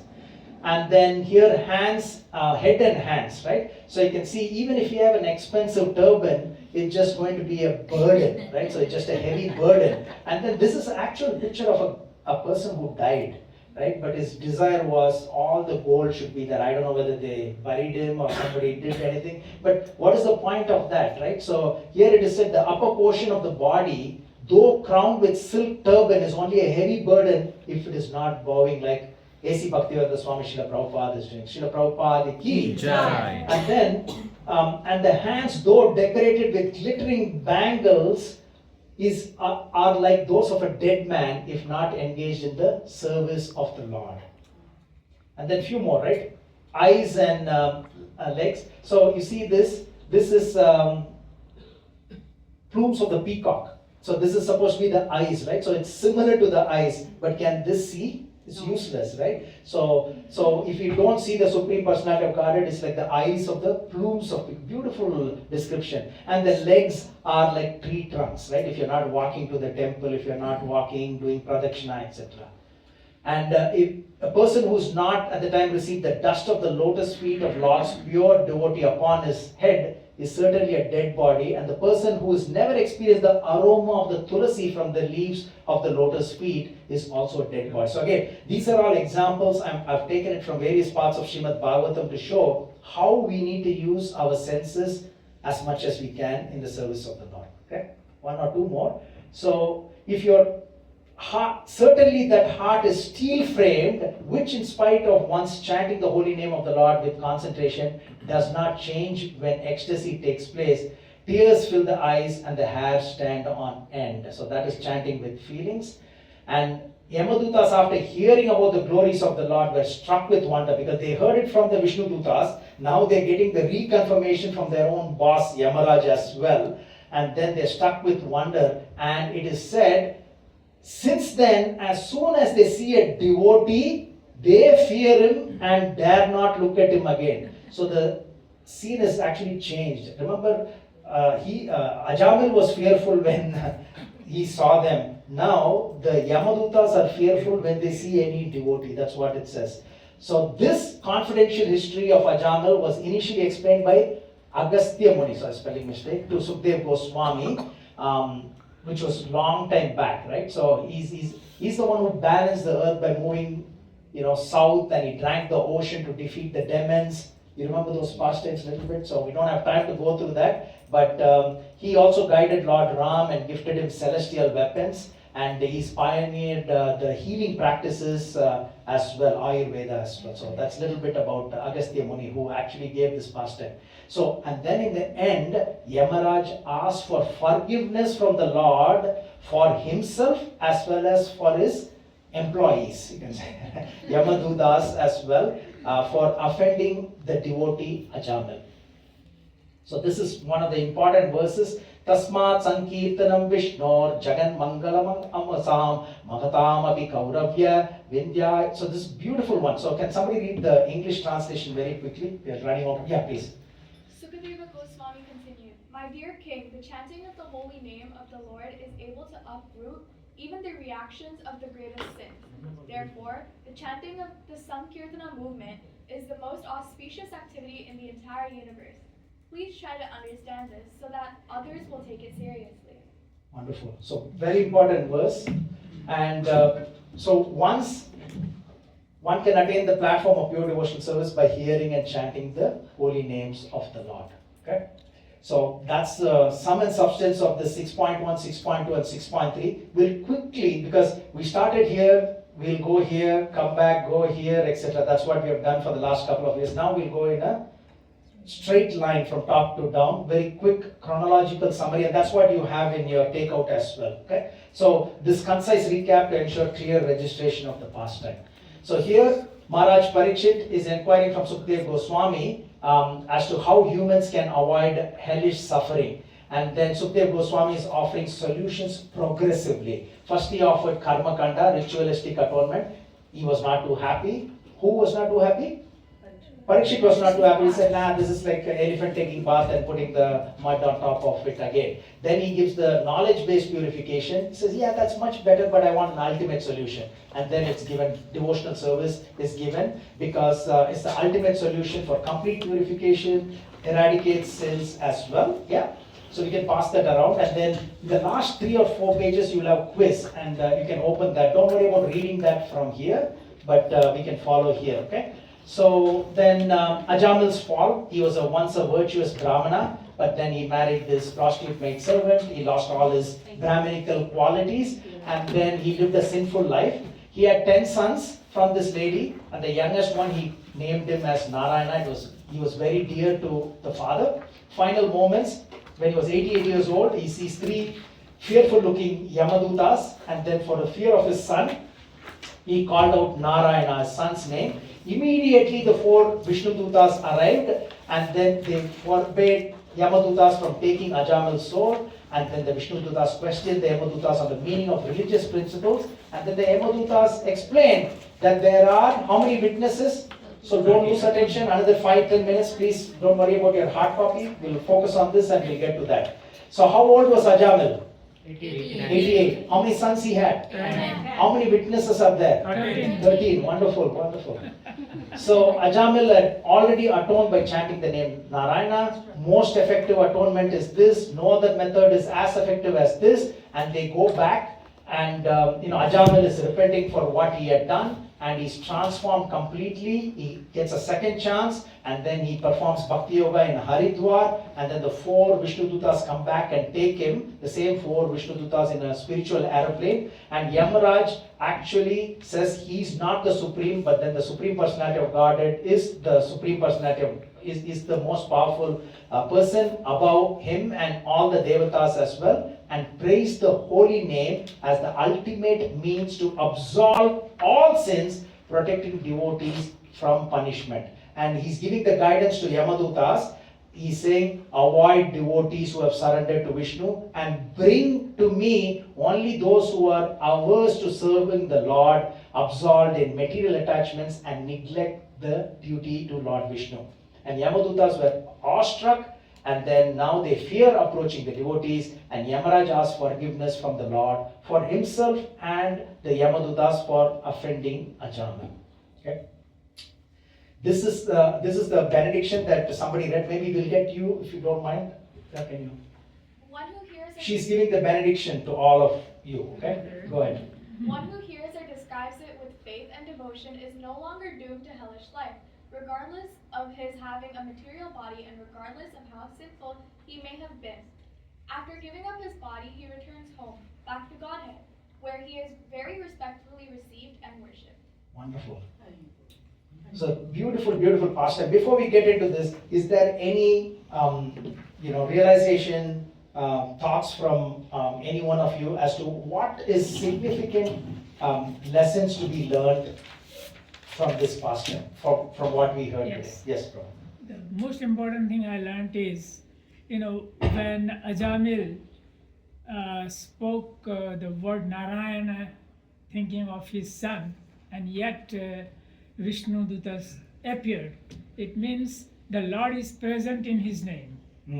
Beautiful. Lord is present in his name. And he always looks for an opportunity to help the devotees, right? So in a way, devotees or even non-devotees, even Putana, when she came to actually kill Lord Krishna, Krishna said, no, I think the intention was like a mother trying to feed the child. So I'm giving her the liberation like the nurse, right? So always looking for something to help the devotees. So Lord is present in his name. That's a very good, wonderful point. Yes. Anyone else? There should be a lot of lessons learned. Come on. It's always good to remember the Lord's name in all the time and every moment. Not necessarily only at the fag end of your life. Because we don't know when that fag end of the life would be. Yeah, wonderful. Yes. So we know that the purpose of this life is to prepare for going back to Godhead, and the main duty of this life is to do the devotional service so that we can go back to God. Wonderful. Yes, ma'am. Chant the names of the Lord in a helpless state of mind. Yes, so that seemed to reverberate again and again in the pastimes as well. So as we heard, Gajendra's pastime, Draupadi's pastime, any other pastime that you can think of where the name saved? Oh, Prahlad Maharaj, yes. Gajendra, yeah, many more. Any other lessons to be learned? We have to surrender ourselves to the Lord. Ultimate, that's full stop. Right. Yeah, he surrendered in a way indirectly, but knowingly surrendering as he did when he got the second chance. So what he did when he got the second chance is what we need to do right now. So we'll embrace the lessons with a positive attitude, and then let's see what are the lessons learned. Power of devotion. Devotional service to the Lord not only rectifies the karmic baggage of past actions, but also burns future sinful desires by aligning one's life with spiritual purpose. Actually, the gist is that we should always remember God and not doing any bad action, because that will affect our conscience. Absolutely. Don't do any bad action and remember God always. Wonderful, Prabhu. Ajamil's fortunate past, his previous pious deeds, such as assisting in rituals and benevolence, influenced him to name his son Narayana, which became his savior. Right? So, in a way, some devotees may have pets. Some devotees will name their houses as well. If you can name it in a way, I don't know whether it's an offense to name any pet or anything like that, but more we are able to chant, not just for human beings, but also with other things. You want to name your cell phone. I don't know if you have 3-4 cell phone. Bring my Krishna cell phone. Bring my, yeah, Jagannath Baladev Subhadra 3. Yeah. So Bhakti Vinod Thakur's insight, right? Any sense organ not engaged in Krishna consciousness becomes an enemy, as seen in Ajamil's fall due to his uncontrolled eyes. Also, akin to Saubhari Muni's downfall. Avaduta's 11th Guru. If you remember that, we had a lot of classes here. Avaduta had 24 gurus, and one of the guru was Moth. He learned what to do from some, and he learned what not to do from some others, right? So he learned what not to do from this Moth. If you remember Moth will go at a high speed towards fire or light, right? So he learned not to be like a moth, because the eyes can bring something down. So that would be a good, if somebody is giving a class on the moth, this pastime is a good one, Ajamil's pastime, right? And Saubhari Muni's pastime as well. Universal witness. All actions are observed and recorded by 13 witnesses, okay? So, but even if they recorded all the bad actions of ours, okay, which they will, good and bad, there is always this presidential pardon, and it's a beautiful time that we are having this, because we are hearing about so many pardons given left, right and center to everybody. And you can see they maybe did a lot of sinful activities, but they were pardoned. Yes? So why is time not one of them? Time? Yeah. Good question. But do you need one more? Is there a chance that somebody can escape, right? Yeah. Well, we'll escape, not of things there, but time you can't escape. Yeah. Light you can escape between the dark, right? Yeah, so you cannot escape from even one of them, because technically, how many devatas are there? Anybody? 33 crores. 330 million, okay? So if you do a math, if you want to give them respect, I did something, it's about 900 devatas per day or something that you have to pacify them. And each one of them are responsible, as we read from Srimad Bhagavatam, one is responsible for moving of the eyelids, one is responsible for breathing, etc. So even in this 12, it's not 12, when you take the because one is devatas, and the devatas are 330 million in number, so it just expands more and more. And one of them is actually responsible for time. Not the actual Supreme Personality of Godhead who says 5 times in Bhagavad Gita, I am time, but one of the devatas is responsible for time. Even Kala Bhairava, have you heard of that? Kala Bhairava. So you do a sacrifice for him when you have a problem with timing issue. You just missed that job posting that was there, you didn't see it, it's gone. You just miss, or you meet with an accident when you should not have met with an accident. Just imagine an accident, right? Sometimes you're supposed to meet with an accident in your destiny, but then your shoelaces were in a knot. Oh, I'm so angry, I'm so late. I take that out, by that time that truck is already gone. can chomp Right? to, I can That split second. I can chomp to his head. Exactly, yeah, Trump's turning to that thing, right? That's why he has become president. Sorry? They happened yesterday, 2 days ago in Pickering. One father and small daughter, you know that, right? Yeah. They come from accident, they jump the corner, the father came, the 3 years old, come back to the street, again they hit the car and died over the spot. Yeah, so indirectly in this 13, which actually has everything within that. So there are 13 witnesses, but don't worry, there is a presidential pardon, and that pardon can be that one word, okay? That Narayana word, Lord's word. Atonement should match past sins. That's very important. One question Yes. before you proceed, the previous presidential pardon. Yeah. I have one devotee who always asks, is it fair for the Lord to say that people are following devotional service, doing devotional service and following devotional life throughout, and they are getting Krishna's support, and those who are also coming and saying, remembering Lord at the last moment, they also come. How fair is it, kinda? So I doubt whether that is a good consciousness, right? So we should not worry about others, right? In one way. Presidential pardon. It Yeah. comes under presidential pardon. This is a perfect He time you says can it's- see it, that's right? Like if somebody said, oh, J6, January 6th, that is not right, he did this to the, does not matter, the Yeah, pardon, Lord's, right? yeah. That authoritative, pardoning is there, right? And who knows, it could be linked to their previous karma, right? The previous karma would have been, they just need to do this This little much thing, right? Only thing, and they get, because they're deprived of all the good things they should have had, and here they get the best, like somebody gets a lottery, right? What can you say? Somebody gets a lottery ticket, 50 million, they win. So what can you say, right? So it's based on very complicated past karmas as well. So atonement should match past sins. The severity of one's atonement should match the past sinful deeds to avoid journey to hell according to Yamadutas, right? But we don't know that. But it says clearly, if you chant the holy names, then it takes care of heavy karma, lighter karma, etc. Power of the holy name. So knowingly or unknowingly brings immense benefit and can counteract sinful reaction. Association shapes us, right? Good association elevates us, bad association degrades us. Is that a fair statement? We know this, right? We don't need any religious book to know this, right? We hang around with bad guys, we'll imbibe their consciousness and we'll continue to do bad things. Same thing, good. So here the negative is the prostitute and the positive impact are Yamadutas and Vishnudutas. Second chance exists. It's never too late to transform one life through devotion. Last minute, right? So whether it's fair or not, but still we have a chance, right? We all need a second chance, right? Don't we? Everybody needs a second chance. Another example is Kalia. He got a second chance too. Yes.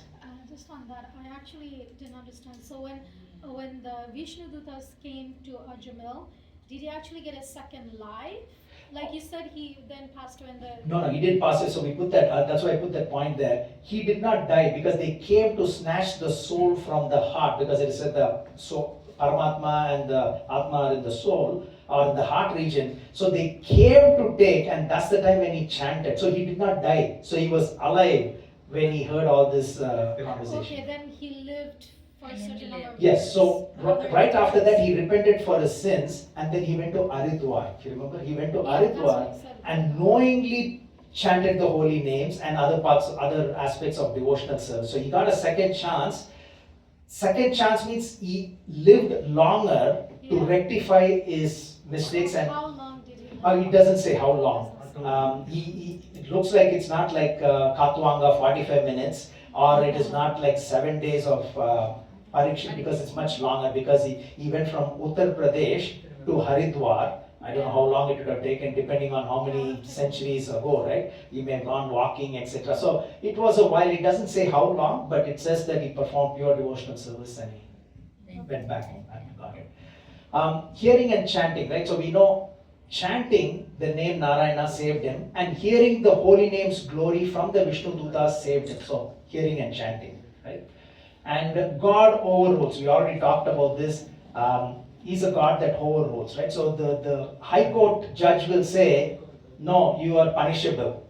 You go to Supreme Court says, no, you're not punishable, right? So there is always this higher authorities. Even though Yamaraj said, go and bring him here, but there is a God that overruled because of the name that he had chanted. So it's like, Supreme Court judge overruling High Court judge's decision. Unknowing and knowing helped Ajamil. Unknowingly chanting the holy name at the time of death eradicated all the past sinful reactions and gave a valuable second chance, and knowingly performing devotional service in Haridwar propelled Ajamil to the spiritual world.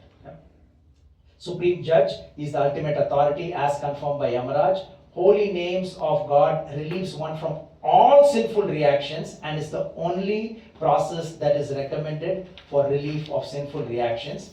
And practical advice, we already talked about this: name loved ones with holy names. It will spiritually safeguard us. And there are many pastimes. We don't have time. Jonah's prayer. Remember Jonah's prayer in Bible? He was caught inside a whale, and then he chanted and he repeated the name of the Lord, and then he was saved. And then that Bartimaeus. Can you explain that? Do you remember?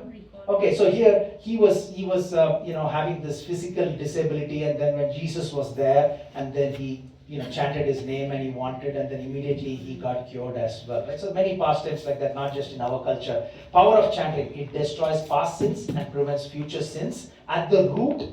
And holy name from your lips to God's ears. Right? So you heard that, right? Very beautiful one. So from your lips directly to God's ears. Okay, so we'll quickly go through the quiz. So if you can flip your hard copies towards the, I don't know if there's a page number. So another 5-10 minutes. Prabhu, is there any prasadam for devotees? Yes? Okay. So you have the question, so we'll answer it together, okay? So question number 1, the process of repeated sinning and atoning is compared to bathing of a child, bathing of an elephant, eating and then feeling hungry again, sleeping and then waking up again. B. Let's say B for Balaram. B for Balaram. B for Balaram? Yeah, B Yes. for Balaram. Okay, next question. Ajamil was the dash by birth. Brahma. Brahmana by birth. A for Arjuna or Aniruddha. Number 3, Ajamil lost all his Brahminical qualities by C. C for Chaitanya. 4, by being in association with the prostitute, Ajamil began spending whatever money he had, gave up all his Brahmin, gave up the association of his. All of the above. D for Damodar. Okay, question number 5. Ajamil's youngest son's name born to the prostitute was Narayana. D. Number 6. When the time of death arrived, Ajamil was C for Chaitanya. 7. This is the most difficult one. Should not be. We repeated this many times. The number of Yamadutas and Vishnudutas during the Ajamil's pastime were 3 and 4. C. Chaitanya. C for Chaitanya. Chaitanya. C for Chaitanya. Good. Number 8. When Ajamil saw the servants of Yamaraj, he began to loudly call out the name of Lord Vishnu, began to call out for his son, called his first wife B for Balaram again. Number 9, the order carriers of Vishnu arrived at the deathbed of Ajamil because Ajamil was a Brahmin by birth. Ajamil had chanted the name of Narayana without offense. Vishnu Dutas did not like Yamadutas. Yeah, B for Balaram. Number 10, the Vishnu Dutas had a similar form as Yamaraj, Yamadutas, Lord Vishnu, Chaitanya. Good, very good. 11, the sun, fire, sky, air, demigods, moon, evening, day, night, directions, water are all witnesses. Anirudh. True, A for Anirudh. Number 12, the Vishnu Dutas.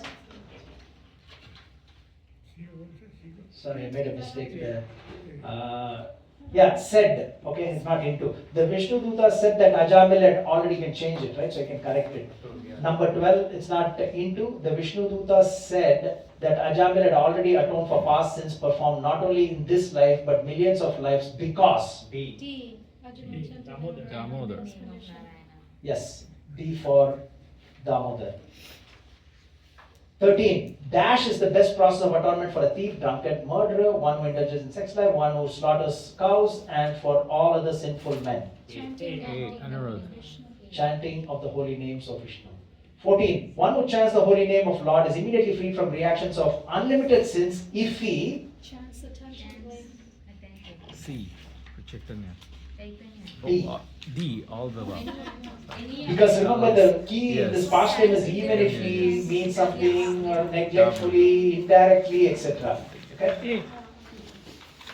So 14 is D. 15. After being released from the clutches of Yamadutas by the Vishnu Dutas, Ajamil Came to his senses, remembered his past, detached himself, D, Damodar. Anybody this side? Very quiet here. D. Prabhu's side. D. D Damodar. for Damodar, yes. Number 16. Ajamil gave up his material body at B. Haridwar. Gauranga. 17. As the different limbs of the body cannot see dash, though it directs the movements of the body, similarly the living entities cannot see C. Chaitanya. eyes. Yes, very good. Yamaraj asked his servant to bring to him people who do not use their tongues to chant, whose hearts do not remember, whose heads do not All of bow. the above. All of the above. Bring them all. Wonderful. So I had few more names for this wonderful pastime. Remember it was sin to salvation in a single word. Is that not a very beautiful title, right? Just because it was one word only, right? I just threw in some other names for this pastime, right? So a single word that changed the karma and destination. The one word to rewrite destiny. The word that transcends karma. One word to redefine fate. Karma conquered by one word. Destiny rewritten by a single word, one word, endless transformation, and the power of one word. So here, Ajamil, this is the summary of this whole presentation in one slide. Ajamil was destined to go to one of those 28 hells down, right?